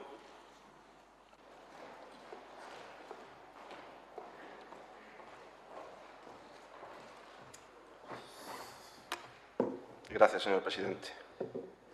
Señorías, volvemos a debatir en esta Cámara el proyecto del eje 16, un proyecto que nunca debió salir del lugar que le correspondía, siendo una prioridad para el Partido Popular en el 2003, como en el 2012 y siendo también una prioridad para la Unión Europea hasta que en octubre del 2011 dejó de serlo gracias a instancias del anterior Gobierno socialista. Y dice usted, señor Macías, que esta infraestructura no depende de Europa, que depende del Gobierno. Y yo me pregunto, ¿y por qué durante los 8 años que han estado ustedes gobernando no se ha hecho esta infraestructura en Extremadura? Si todavía, señor Macías, todavía estamos esperando en esos presupuestos en los cuales incorporaban ustedes un dinero que nunca se llegaba a ejecutar en Extremadura, engañando a los extremeños. ¿Dónde está ese intercambiador de brazatortas, señor Macías? Si lo único que han tenido los extremeños son tortas con el brazo, señor Macías, de su Gobierno, tortas con el brazo. Al Partido Popular y al Gobierno de Extremadura, esta actuación por parte del Gobierno anterior le parece una vulneración del principio de solidaridad entre comunidades autónomas consagrado en nuestra Constitución, en perjuicio de nuestra comunidad tan necesitada de inversiones e infraestructuras. Con ello, el eje 16 pierde toda la financiación directa que tenía por parte de Europa en los tramos ahora excluidos, y que Extremadura pierde con ello la competitividad que lograba con esta infraestructura. En noviembre de 2011 se produce el cambio de Gobierno en nuestro país y entonces cada una de las comunidades autónomas plantearon al nuevo Gobierno los temas que consideraban prioritarios. El Ministerio de Fomento, tras analizar las propuestas de cada una de las comunidades autónomas y la propuesta para la red transeuropea de transporte existente, concluye que el eje 16 debe formar parte de la red prioritaria de la que nunca debió salir. Y así lo presentó ante el Parlamento Europeo y ante la Comisión de Ministros de Transporte el pasado 15 de febrero para su debate y posterior aprobación. No lo ha entendido así la Comisión Europea de Transportes, la cual el 22 de marzo hizo prevalecer la propuesta presentada por el anterior Gobierno de la Nación, en la que desaparece el eje 16 a su paso por Extremadura, integrándolo en los ejes 3 y 7 y debiendo compartir viaje con la línea de ferrocarril prevista para la línea AVE Madrid-Lisboa, que ahora será de alta capacidad y no de alta velocidad, como le he dicho en numerosas ocasiones. Este hecho pone en peligro la consolidación de la plataforma logística del suroeste ibérico, que garantizaría, asimismo, la potenciación de la línea ferroviaria que en su tramo extremeño pasa por las principales zonas de producción agroalimentaria, siendo el motor de empleo y progreso de nuestra comunidad autónoma, perdiendo la cuasi exclusividad como punto de conexión entre el puerto de Sines y el resto de Europa, actuando como puerto seco del mismo y aumentando la capacidad de almacenamiento de sus contenedores. Por eso, desde el Partido Popular, estamos convencidos de la importancia de esta infraestructura y conformes con la solicitud al Gobierno de la Nación de su inclusión en los presupuestos generales del Estado. Y desde aquí, nuestro compromiso, antes desde la oposición y ahora desde el Gobierno, para poder ejecutar esta infraestructura. Pero he de decirle, como ya le he dicho en alguna otra ocasión, que para todo no hay. Y el Gobierno ha defendido ante Europa este proyecto y la Comisión Europea ha decidido dar prioridad a aquellos proyectos que fueron presentados por el anterior Gobierno socialista en Europa y aprobados por la Comisión Europea de Transportes. Y digo esto porque el anterior ministro de Fomento dijo que ante el para todo no hay, había que hacer una combinación inteligente entre aquello que aporta más al desarrollo económico, al crecimiento y a la creación de empleo. Esta combinación inteligente se ha convertido en una combinación negligente para el eje 16, puesto que todos los informes técnicos defendían el corredor central frente a otros corredores. Informes como los de la Fermez, asociación creada en Bruselas el 5 de agosto de 2004 para la mejora de la competitividad europea, que indica que el corredor por el litoral, es decir, el Mediterráneo, engloba el 40% de la población y del PIB.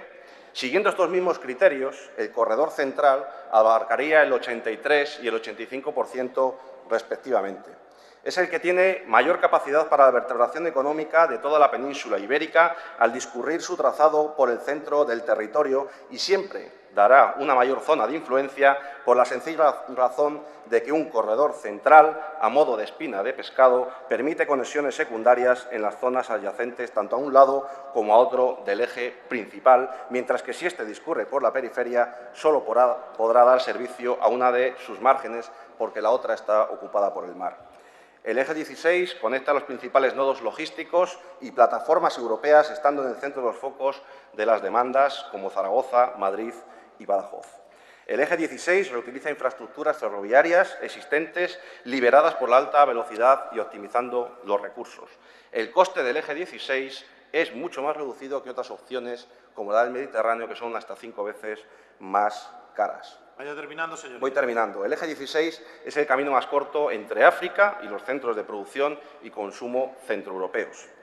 La Comisión Europea desaconsejaba unir por tren puertos de una misma fachada marítima y veía inadecuado el corredor mediterráneo en la red de transportes al promover el trasvase de mercancías del barco al ferrocarril por ser el transporte marítimo el más eficiente, máxime cuando ya existen conexiones marítimas entre los puertos de Barcelona, Valencia y Algeciras. Y a pesar de todo, el anterior Gobierno optó por una decisión política que no técnica, como hubiera sido más aconsejable. Por eso, este grupo parlamentario va a seguir defendiendo la coherencia y el sentido común, antes en la oposición y ahora desde el Gobierno. Nada más y muchas gracias. Gracias, señoría. En turno de réplica tiene la palabra el señor Macías Martín por tiempo de 5 minutos.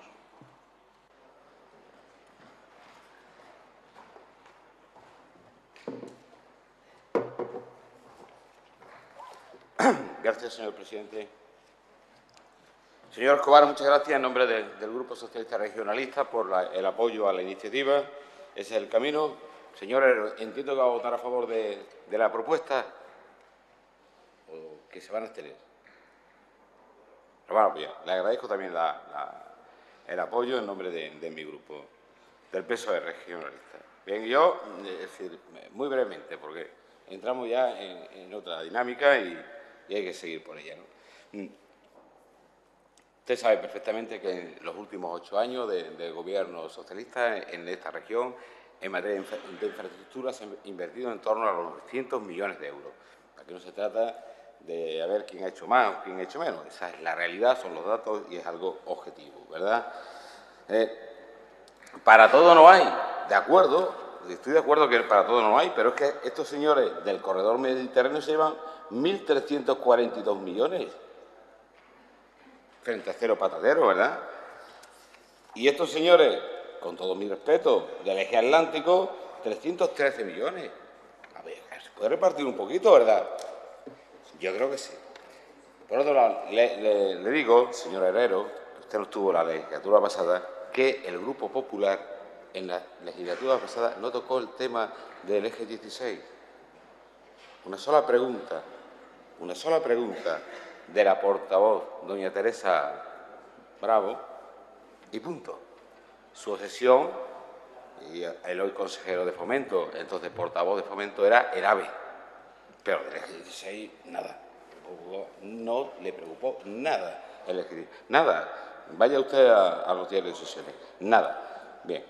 ¿Qué entendemos nosotros? Para ir un poquito al grano. En primer lugar, nos preocupa mucho las declaraciones que ha hecho la ministra el pasado 20 de marzo y que les leo textualmente. La apuesta por el corredor central es a más largo plazo y responde a la necesidad de planificar a 20, 30 o 40 años vista. Por eso antes yo decía que el señor Monago debía de romper algún cristal y darle algún toque de atención a la señora ministra. Y está a tiempo. Este martes, dice la prensa, lavanguardiadigital.com, pero aparece en muchos medios de comunicación. Entra en Google y lo pone y verá cómo sale un montón. Este martes la ministra ha explicado que la propuesta que el Gobierno español ha enviado a la Unión Europea incluye las apuestas del Estado para los próximos 20, 30 y 40 años y que no tiene nada que ver lo que es la inversión pública actual con la planificación de los corredores para el año 2050. El actual ya se lo he enseñado antes, ¿verdad? Y nosotros vamos para el 2050. Pues bien, concluyendo, señor Escobar, le digo, 1. La ejecución del eje en el tramo extremeño depende del Gobierno de España y lo tiene que incluir en estos presupuestos. Han puesto para la línea convencional Badajoz-Puerto Llano 25.000 euritos. 25.000 euritos. Pues que pongan un poquito más. Y es posible. 2.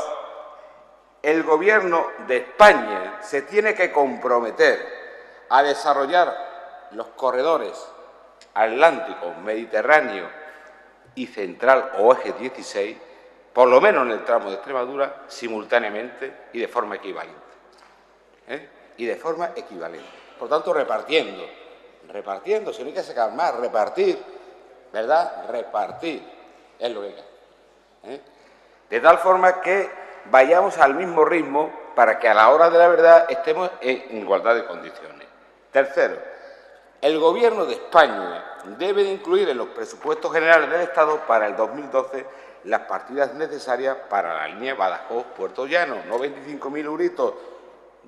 Señor del Moral, no, un poquito más. 3 ceritos más por lo menos.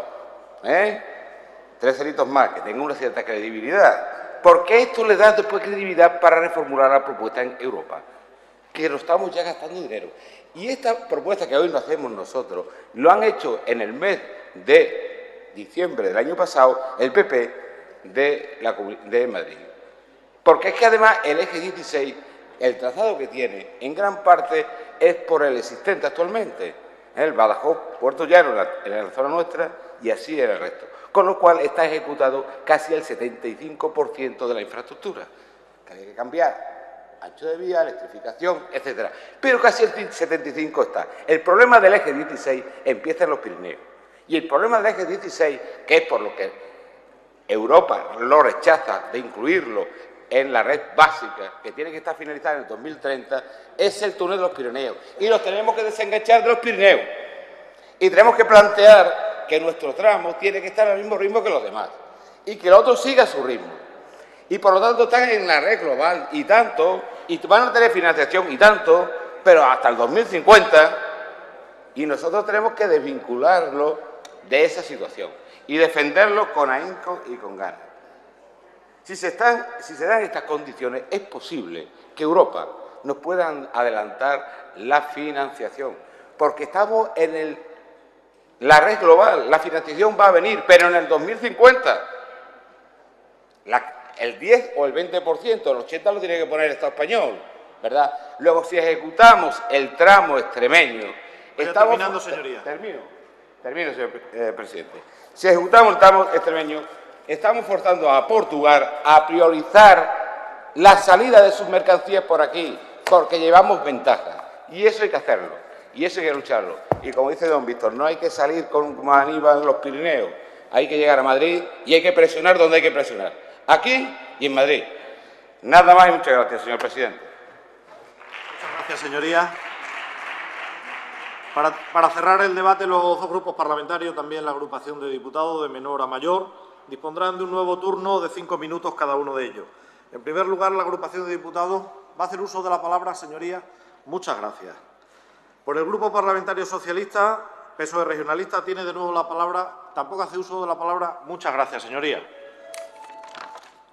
Para finalizar, por parte del Grupo Parlamentario Mayoritario, Grupo Popular Extremadura Unida, tiene la palabra el señor Herrero Rubio por tiempo de 5 minutos. Gracias, presidente. Señor Macías, es lógico que, para no perder la cofinanciación que nos ofrece la Unión Europea, este nuevo Gobierno pues tenga que invertir en aquello que dejaron ustedes, que son ni más ni menos que el corredor mediterráneo y el Atlántico. Si no dejaron el central, ¿cómo va a invertir en el corredor central, señor Macías? Fíjese, ya nos remontábamos incluso a junio del 2010, donde las comunidades de Aragón, Madrid, Castilla-La Mancha, Andalucía y Extremadura constituyeron un grupo de apoyo al eje 16. ¿No se ha preguntado usted por qué motivo? ¿Con qué intenciones se creó este grupo de apoyo al eje 16 en el 2010, si supuestamente el eje 16 no corría ningún peligro? ¿Se acordará usted entonces de las declaraciones que hizo usted precisamente en una comisión de fomento en septiembre, cuando intervino el señor consejero para explicar las líneas generales de su consejería? Usted mismo decía que el eje 16 no corría ningún peligro. Estaba claro entonces cuáles eran las pretensiones e intenciones del anterior Gobierno socialista y se justificaba así el por qué se formaban estos grupos de apoyo del eje 16. Y leyendo la justificación de su propuesta de pronunciamiento, parece que nos hemos perdido la mitad de la película. Usted ha empezado diciendo el principio de la película, ha terminado con el fin de la película, que esto todos sabemos cuál es, pero hay una parte que para el Partido Socialista pues puede ser insignificante porque no le interesa decirlo, pero para el Partido Popular y para el resto de los ciudadanos sí lo es. Y son los motivos por los cuales, al final de la película, es la muerte del eje 16. Usted explica qué es el eje 16, a modo de introducción, para después justificar su entierro debido al cambio de gobierno de la nación. Y yo le pregunto, ¿pero es que usted, señor Macías, no se acuerda que quien eliminó el eje 16 del mapa fue el anterior Gobierno socialista con el exministro Fomento, el exministro de Fomento José Blanco a la cabeza, engañando a nuestro propio presidente y a los presidentes de otras comunidades autónomas? Porque que yo sepa, en octubre del año pasado todavía gobernaba el Partido Socialista, causante de esta situación. Y a pesar de todas las reivindicaciones que se hizo desde el Gobierno de Extremadura, a pesar de que en el Pleno de esta Cámara, el 21 de julio del 2011, se adoptó por unanimidad una declaración institucional en apoyo a la decisión de consolidar la construcción del ramal Sines, Badajoz, Puerto Llano, Madrid, París, y a pesar de los múltiples esfuerzos realizados por nuestro Gobierno regional a todos los niveles, el acuerdo de la Comisión Europea de 19 de octubre de 2011 optó por incluir, a instancias del anterior Gobierno español y de la actuación del exministro José Blanco, los ejes 3 y 7 como ejes prioritarios en la Unión Europea, en detrimento del denominado eje 16 en lo que a su paso por Extremadura se refiere. Por lo tanto, señor Macías, ¿quién fue el que propuso a la Comisión Europea de Transportes el 19 de octubre de 2011 para que desapareciera el eje 16 a favor de otros ejes? Yo le contesto, el Gobierno del señor Rubalcaba, con el exministro José Blanco a la cabeza del Ministerio de Fomento. ¿Quién fue el que estuvo negociando durante 2 años la nueva propuesta de la red de transportes para España ante la Comisión Europea? Yo le contesto, el Gobierno del señor Zapatero, con el exministro José Blanco a la cabeza del Ministerio de Fomento. Y es que usted, señor Macías, tiene muy mala memoria.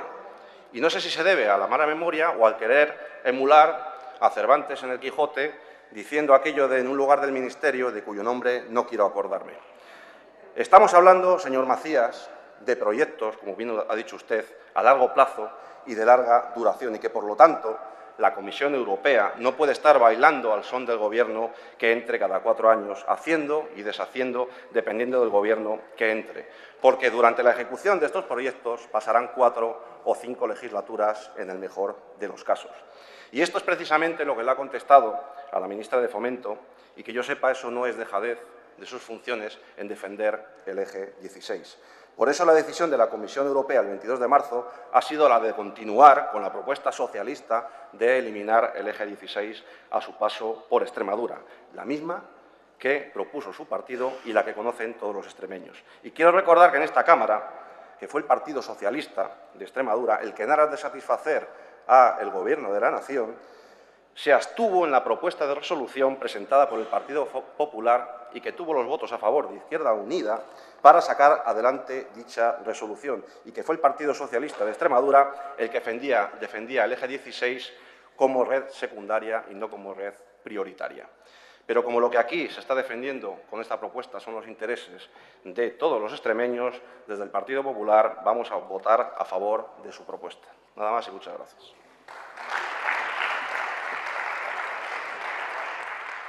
Gracias, señoría. Concluido el debate de esta propuesta de pronunciamiento, pasamos a la votación. Entramos en votación.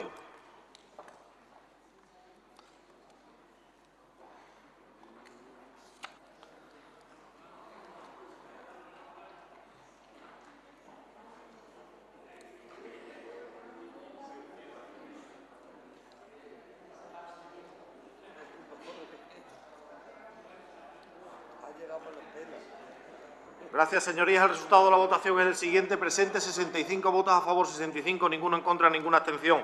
Por unanimidad de la Cámara queda aprobada la propuesta de pronunciamiento.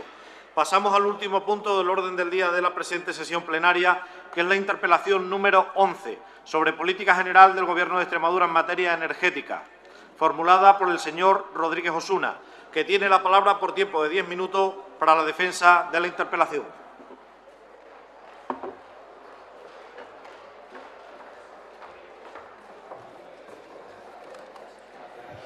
Muchas gracias, señor presidente.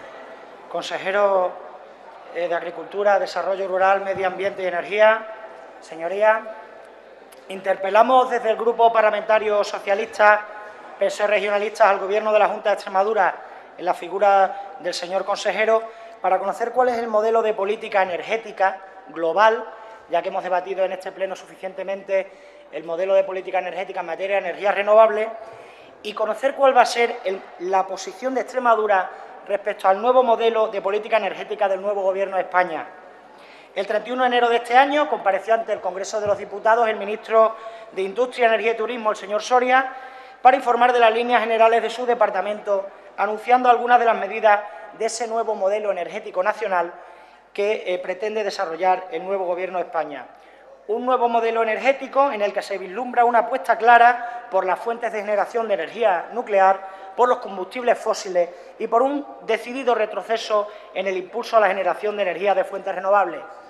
Un Gobierno de España que en los recientes presupuestos reduce en un 32% la inversión en política industrial y energética y dibuja un nuevo escenario retributivo para el transporte, la distribución y el régimen especial en el que se incluyen las renovables. En materia de renovables, por hacer un repaso antes de entrar en otras fuentes de generación de energía, el debatido ya en esta Cámara Real Decreto de Regulación de las Condiciones Administrativas, Técnicas y Económicas, que lamentablemente solo se quedó en eliminación de las primas y el cierre del registro de preasignación, ya hemos debatido suficientemente este Real Decreto, pero sí quería dejar claro que la única excusa del Gobierno de España para poner en marcha este decreto fue la justificación en base al déficit tarifario, cuando la realidad es que esa acumulación del déficit tarifario se viene arrastrando desde el año 2000 gracias a la contabilidad creativa diseñada por los distintos gobiernos que han pasado por el Gobierno de España, con el único objetivo de no subir el recibo de la luz. Mientras que el verdadero origen de ese déficit tarifario se remonta a cuando las renovables eran prácticamente insignificantes. En los últimos meses han subido los costes del petróleo, la gasolina, la intensidad energética y la seguridad nuclear. Ha subido la tarifa, los gastos de transpeninsulares, las ayudas al carbón, los pagos por capacidad, distribución, la subasta de la tarifa de último recurso, los ingresos de la deuda y la congelación de la luz. Todos estos son los factores que han contribuido a aumentar el déficit tarifario. Sería injusto echar a las renovables la única culpa, ya digo, cuando es un déficit que se acumula desde cuando las renovables eran prácticamente insignificantes. Un sistema eléctrico cuya falta de competencia y transparencia lo hacen caro e ineficiente. Y tanto este Gobierno como el anterior Gobierno han intentado poner las medidas necesarias para solucionar este trasfondo. Pero la preocupación es que se abandonan políticas ambientales y de ahorro de energía en esa reducción presupuestaria y se elimina la competencia, una competencia importante, la diversificación de las empresas que operaban en el sector de las renovables. Esas empresas distintas de las grandes compañías energéticas son las que principalmente estaban diversificando el sector y que estaban contribuyendo en parte a paliar el déficit tarifario. Hay dos noticias interesantes. Una, que en el año 2011 la energía eólica ya no contribuyó, su coste fue cero al déficit tarifario. Y otra que usted conoce bien es que la nueva planta, las grandes industrias fotovoltaicas van a tener poca influencia gracias a los bajos costes de las nuevas tecnologías en ese déficit tarifario.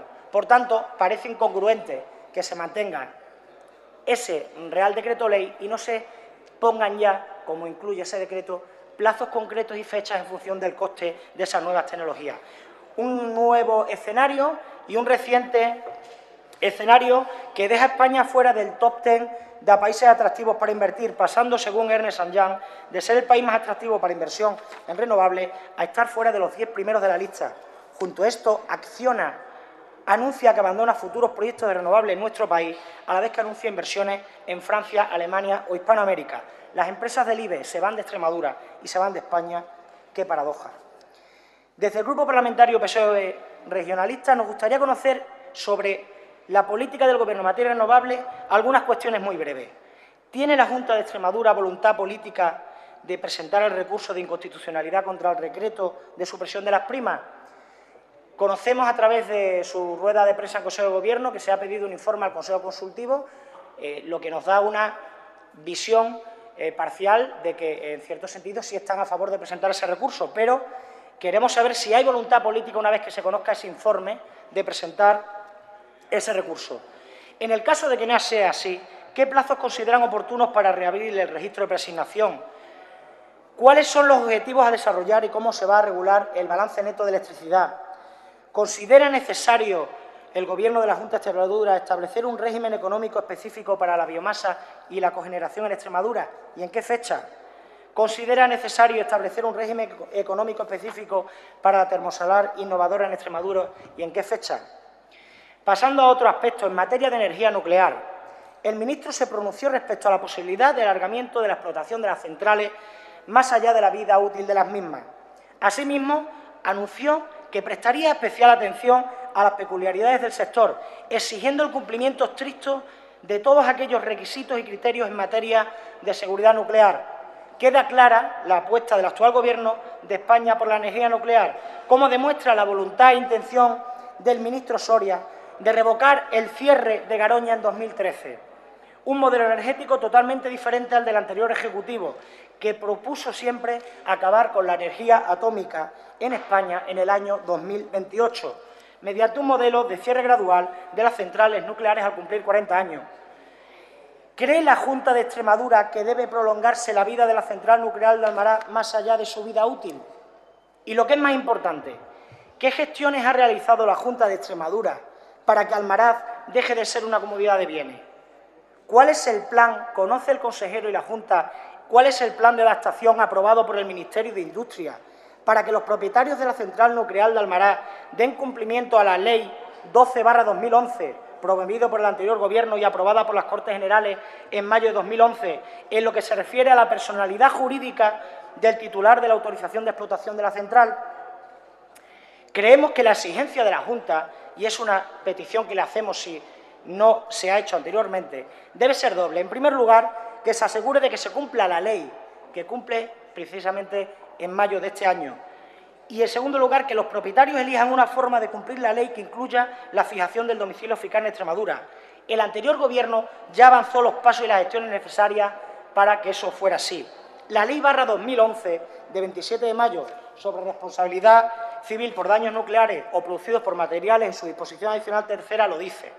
Modificación de la Ley 25/1964, de 29 de abril, sobre energía nuclear. Según fija la ley, los propietarios de la central nuclear de Almaraz deberían remitir al Ministerio de Industria en un plazo máximo de 4 meses, plazo que finalizó el 28 de septiembre de 2011, el plan de adaptación en el que ya debe concretarse la solución societaria elegida. ¿Conoce la Junta de Extremadura cuál ha sido la forma societaria comunicada por los propietarios al Ministerio para cumplir la ley?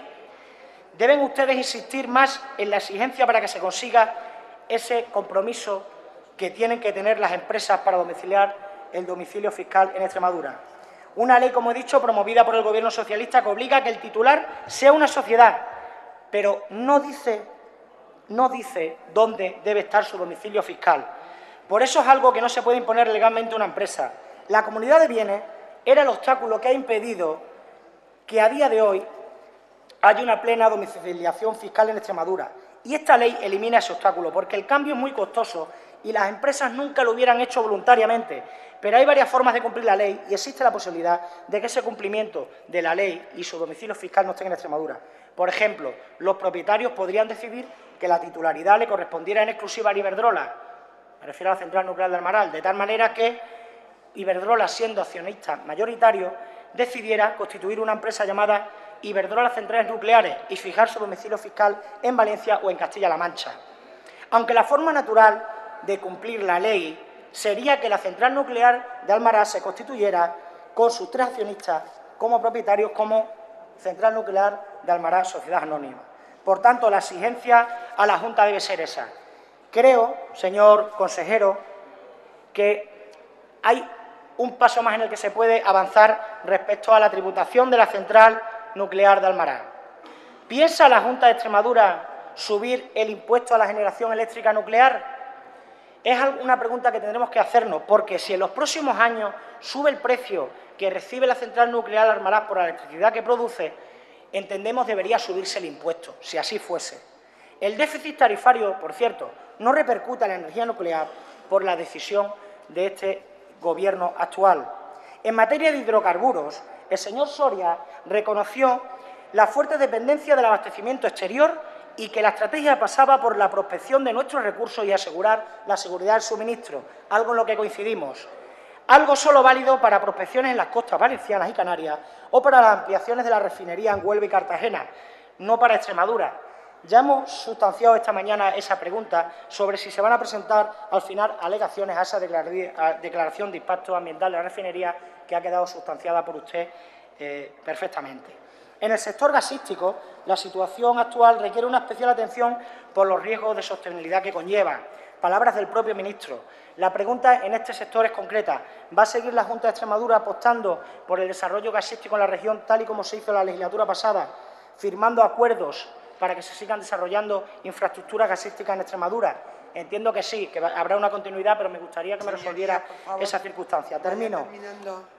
En resumen, el Gobierno de España ha abierto nuevas posibilidades y un nuevo modelo energético totalmente distinto al que veníamos manteniendo hasta ahora. Y la posición estratégica de Extremadura será importante en el conjunto de la posición del modelo energético nacional. Espero que pueda contestarme en esta interpelación, aunque son muchos los temas que he tratado, porque entendía que teníamos que debatir en esta Cámara sobre el modelo energético que la Junta de Extremadura tiene previsto para esta legislatura. Nada más y muchas gracias.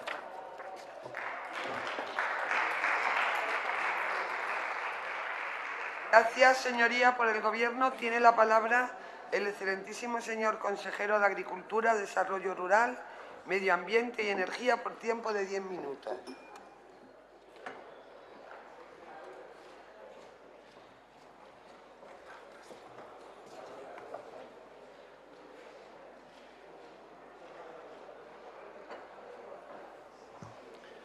Gracias, señora vicepresidenta. Buenas tardes, señoría, por el horario que es. En primer lugar, señor Osuna, le quería decir que en la interpelación que usted pone, en la justificación de la misma, hace mención a un Real Decreto que nada tiene que ver con lo que después me pregunta o interpela, ni siquiera con las energías renovables. Hace usted mención al Decreto 7 del 2011, que se refiere a la reforma de convenios colectivos. Me imagino que haya sido un error de tipografía, pero que para que conste en el diario de sesiones el decreto al que usted se refiere. Mire usted, señor Osuna, yo en primer lugar también quería pedirle disculpas ya aquí a los señores diputados por la reiteración del debate en la política general que va a seguir el Gobierno de Extremadura. Es ya, creo, la 6ª vez que comparezco en esta Cámara a hablar de la política general de la Junta de Extremadura. Usted la justifica esta vez por lo de siempre, porque usted viene aquí a hablar de su libro siempre. Usted viene aquí a hablar siempre de las primas, de suprimir las primas. Después lo adorna con cosas nuevas, con qué pensamos de la central nuclear de Almaraz, en fin, con varias políticas más energéticas. Pero usted aquí había venido y ha justificado su interpelación muy concretamente, exactamente con la supresión de las primas. Ya le digo que es la 6ª vez que yo vengo a esta Cámara a hablar de este tema. Lo hice la primera vez en la comisión correspondiente cuando presenté las líneas generales de la consejería en el mes de septiembre. Una semana después, el 28 de septiembre, comparecía en pleno para informar a sus señorías, también a petición del Grupo Parlamentario Socialista, sobre el procedimiento de autorizaciones de parques eólicos. En ese momento, aparte de energía eólica, también hablamos de todo tipo de energía renovable. Ese mismo día respondía a una interpelación de la agrupación de diputados de Izquierda Unida sobre política general del Gobierno en materia de desarrollo industrial y energético. Exactamente igual de lo que me pregunta usted hoy aquí. El 23 de noviembre volví a ser interpelado de nuevo por Izquierda Unida sobre nuestra política general en materia de centrales térmicas, un debate en el que también hablamos de energías renovables y que también usted lo ha sacado aquí. Y el 9 de febrero de este año comparecí a petición propia para informar sobre las medidas impulsadas hasta la aprobación del Real Decreto 1 del 2012, que suspende temporalmente las primas a los proyectos de energía renovable y los procedimientos de preasignación de estos incentivos económicos. Es decir, exactamente lo mismo que hoy usted me pregunta en esta interpelación, aunque haya cambiado después el sentido de la misma. Si no, léase usted la justificación de su interpelación y verá que lo que pregunta es qué va a hacer la Junta de Extremadura después del Decreto 1 del 2012. Una propuesta, le recuerdo, señor Osuna, bueno, además, perdone, el día 23 de febrero esta Cámara aprobó una propuesta de pronunciamiento presentada por el Grupo Parlamentario Popular y Extremadura Unida y enmendada por el Grupo Izquierda Unida Verdes Independientes por Extremadura, en el que se realizaban una serie de reivindicaciones y planteamientos sobre este mismo asunto también, que fue aprobada unánimemente, entre ellos también con su voto, contó también con su apoyo. Y esa propuesta, como no podía ser de otra manera, porque este Gobierno es respetuoso con las cosas que se aprueban en esta Cámara, en este Parlamento, es lo que marca la política general que va a seguir la Consejería en materia energética. Así que, señor Osuna, si quería usted conocer las actuaciones que se han llevado a cabo en materia energética, nuestra postura sobre el decreto de la suspensión temporal de las primas, las reivindicaciones que hemos planteado al Gobierno central, qué paso vamos a seguir a partir de ahora, bastaría con que hubiera trabajado usted un poquito más y se hubiese repasado todos los debates que hemos tenido hasta la fecha en esta Cámara. A mí no me molesta volver a repetírselo. Si quiero otra vez le hago un resumen, que se lo voy a hacer, se lo estoy haciendo, a todas las inquietudes que pueda tener usted. Pero nada ha cambiado desde el mes de febrero. El marco normativo sigue siendo el mismo y nuestro discurso no va a cambiar como cambia el de ustedes. Por cierto, ¿a ustedes les pareció fatal? No hicieron nada, únicamente de boquilla, cuando quitaron las primas con carácter retroactivo a las fotovoltaicas, porque recuerdo que ese recurso lo hemos puesto nosotros, y sin embargo, ahora levantan los pies por alto porque han suspendido temporalmente las primas, pero a energía que no estaban todavía preasignadas. Usted, señor Osuna, va a piñón fijo.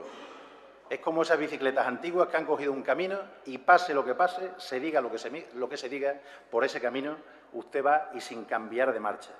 Me da la impresión que usted es impermeable a la realidad.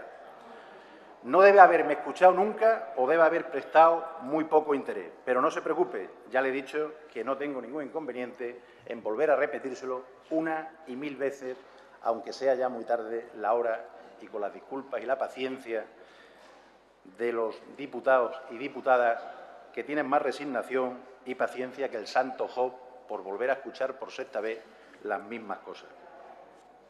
En mi primera comparecencia en comisión le dije que íbamos a desarrollar una política energética realista, coherente y sólida. Realista, porque se iban a establecer objetivos y prioridades claras de acuerdo a nuestras potencialidades y a las restricciones a las que nos enfrentábamos. Coherente, en el sentido de adoptar una visión estratégica en línea con las necesidades actuales y de futuro, sin perder de vista el marco nacional. Quédese usted con esto, señor Osuna, quédese usted para que no restricciones y nuevo marco nacional, para que se le quite ese piñón fijo que tiene puesto en su bicicleta. Y sólida, para que se transmita confianza y seguridad jurídica a los protagonistas de este sector. Le decía también aquel día que nuestra política se basaría en el desarrollo principalmente de las energías renovables y en el ahorro y la eficiencia energética, y que actuaríamos dentro del marco que marca el Acuerdo para el Desarrollo Energético Sostenible de Extremadura y que incluso pretendíamos mejorar esos objetivos con otros proyectos como son los de biomasa. Porque convendrá conmigo, señor Osuna, que no podemos estar enclavados siempre en el ADS. El ADS se acuerda en un marco, pero no por ello se tiene que seguir al pie de la letra, porque el ADS contemplaba 150 megavatios en biomasa y si hay posibilidad de hacer hasta 400, pues también usted me dará la razón que tendremos que cambiar el ADS. O lo mismo lo que está pasando actualmente, que están entrando infinidad de proyectos sin prima, de fotovoltaica, potencias enormes que no lo contemplaba este acuerdo. Señor Osuna, yo le tengo que decir que nuestra política no ha cambiado un ápice y desde entonces la intención es desarrollar todo tipo de energía renovable y esa intención permanece intacta. ¿Qué ha cambiado? Pues se lo he dicho, el marco nacional con la suspensión temporal de la prima a aquellos proyectos que no estuvieran preasignados con anterioridad a la publicación del Real Decreto 1 del 2012. ¿Esto quiere decir que hayamos renunciado a la implantación de las energías renovables? No. Otra cosa es que algunos de los proyectos no sean rentables para los promotores si no tienen derecho a prima. Lo hemos dicho desde el primer día y no nos cansamos de repetirlo. Al Gobierno de Extremadura no le gusta cómo se ha tramitado el Real Decreto por el Gobierno actual. No nos ha gustado ni en la forma ni en los modos de hacerlo. Y por eso hemos encargado, que una de las preguntas que me hacía usted, informes jurídicos y también un informe al Consejo Consultivo, por si cabe interponer un recurso de inconstitucionalidad. Que ni usted ni yo estamos en disposición si cabe o no cabe, porque por eso, igual que usted hicieron también con la fotovoltaica, pidieron el preceptivo recurso. Si ese informe es favorable a que pongamos un recurso de inconstitucionalidad, este Gobierno lo pondrá. Y si no es favorable, pues este Gobierno no lo pondrá. Mire, le decía antes que hay que adaptarse a los nuevos tiempos, al tiempo que tiene que hacer. No solamente el Gobierno se tiene que adaptar al nuevo tiempo, sino también que lo tiene que hacer el sector energético. Y muchos de ellos lo están haciendo. Nosotros no vamos a piñón fijo como usted. Las bicicletas modernas tienen cambio, tienen corona, tienen piñones, y depende si se sube. Depende si se sube o se baja, pues se mete uno u otro. No vamos a piñón fijo porque lo que va a hacer con eso es estrellarse. O dicho de otro modo, no podemos quedarnos parados, sentados a verla venir, o aplicamos nuevas soluciones marcadas por el nuevo marco nacional o no hacemos nada. Mira, le voy a leer una frase reciente dicha por Ricardo Hausmann, director del Centro para el Desarrollo Internacional, catedrático de la Universidad de Harvard y miembro del Consejo Asesor Internacional de una empresa que tiene muchos intereses en Extremadura, entre otros también de termosolares. No le digo el nombre.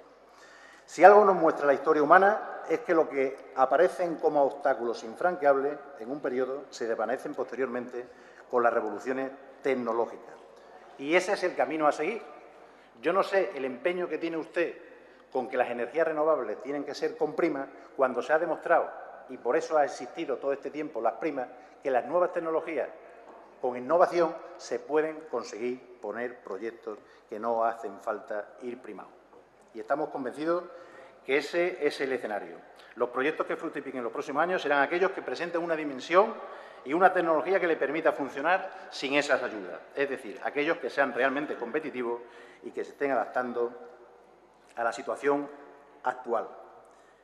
Que, de paso, todos esos proyectos sin primas también deben contribuir a reducir el déficit tarifario, porque también convendrá conmigo que la dinámica que estaba siguiendo 24.000 millones de euros y 5.000 millones de euros por año, más o menos, que se calculaban, pues había que hacer algo para parar la subida de ese déficit tarifario.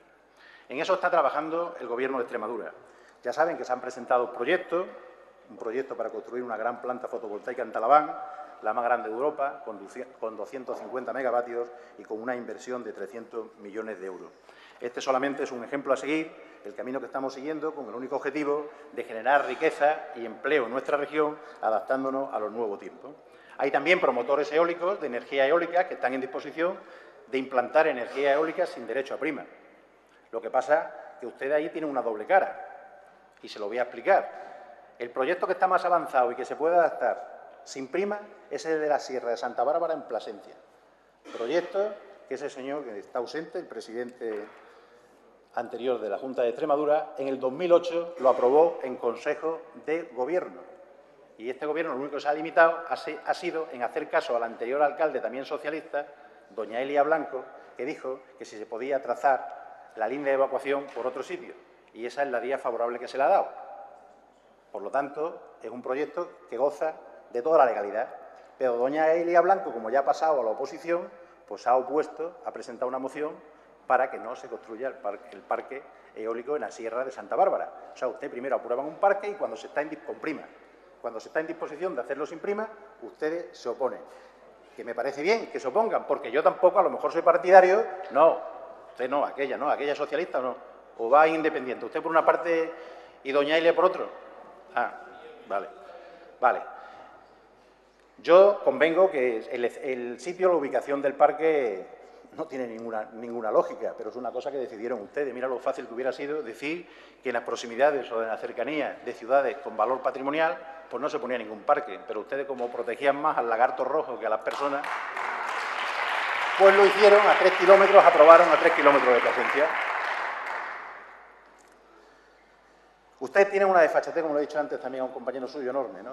O sea, 7 años tramitando proyectos de energía eólica. 7 años, con prima, ni uno puesto. Y ahora, cuando vamos a poner nosotros algunos, ustedes también no le parece bien. Mire, tenemos que aceptar de una vez por todas la realidad. Ahora mismo ya no existe el paraguas de las primas. Y por eso nosotros, nuestra obligación es asesorar a los promotores interesados en proyectos competitivos. Y a eso nos estamos dedicando el Gobierno de Extremadura para que lo puedan poner sin derecho a ayuda. Y me preguntaba antes... Tiene que ir terminando, señoría. Resumo en... El tiempo está cedido ya en... Pues en 3 minutos. En la segunda intervención le contestaré concretamente, aunque ya le he dicho antes que está contestado de sobra, porque en las distintas intervenciones, si la repasa, viene toda la política energética que pueda hacer la Junta de Extremadura, y espero que estas explicaciones pues hayan satisfecho.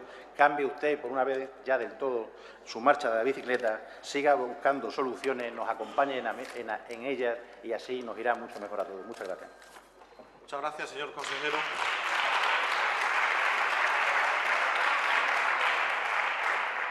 Turno de réplica. Tiene la palabra de nuevo el autor de la iniciativa, señor Rodríguez Osuna, por tiempo de 5 minutos.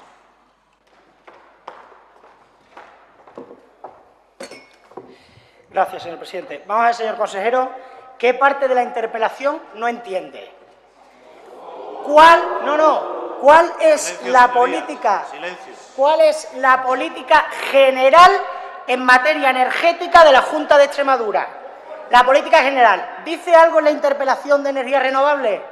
Usted lo único que pasa es que si hay alguien aquí, en la justificación dirá lo que sea, pero en la interpelación, ¿cuál es la política general en materia energética? En toda, en hidrocarburos, en nuclear, en gasística, en renovables, en toda. Y usted viene aquí sin hacer los deberes y encima dice que es que vaya ahora y que voy a piñón fijo. Pues con lo que se gana no debería importarnos estar aquí hasta las 8 de la tarde. Con lo que se gana no debería importarle estar usted aquí hasta las 8 de la tarde. Porque, mire usted,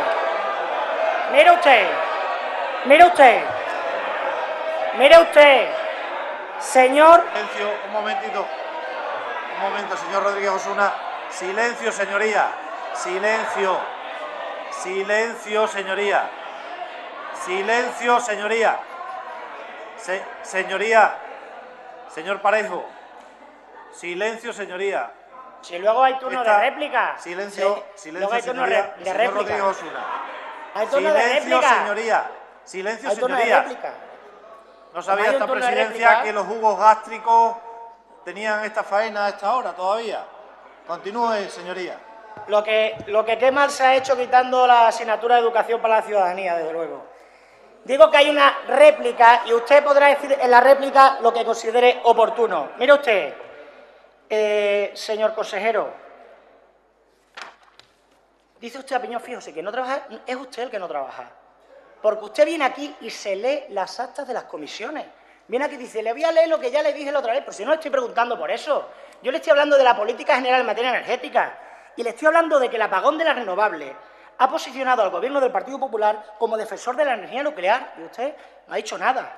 Y le estoy hablando de declaraciones del ministro Soria y le he preguntado si están de acuerdo con la renovación de la licencia de la autorización de Almaraz más allá de la vida útil. Le he hecho preguntas sencillas.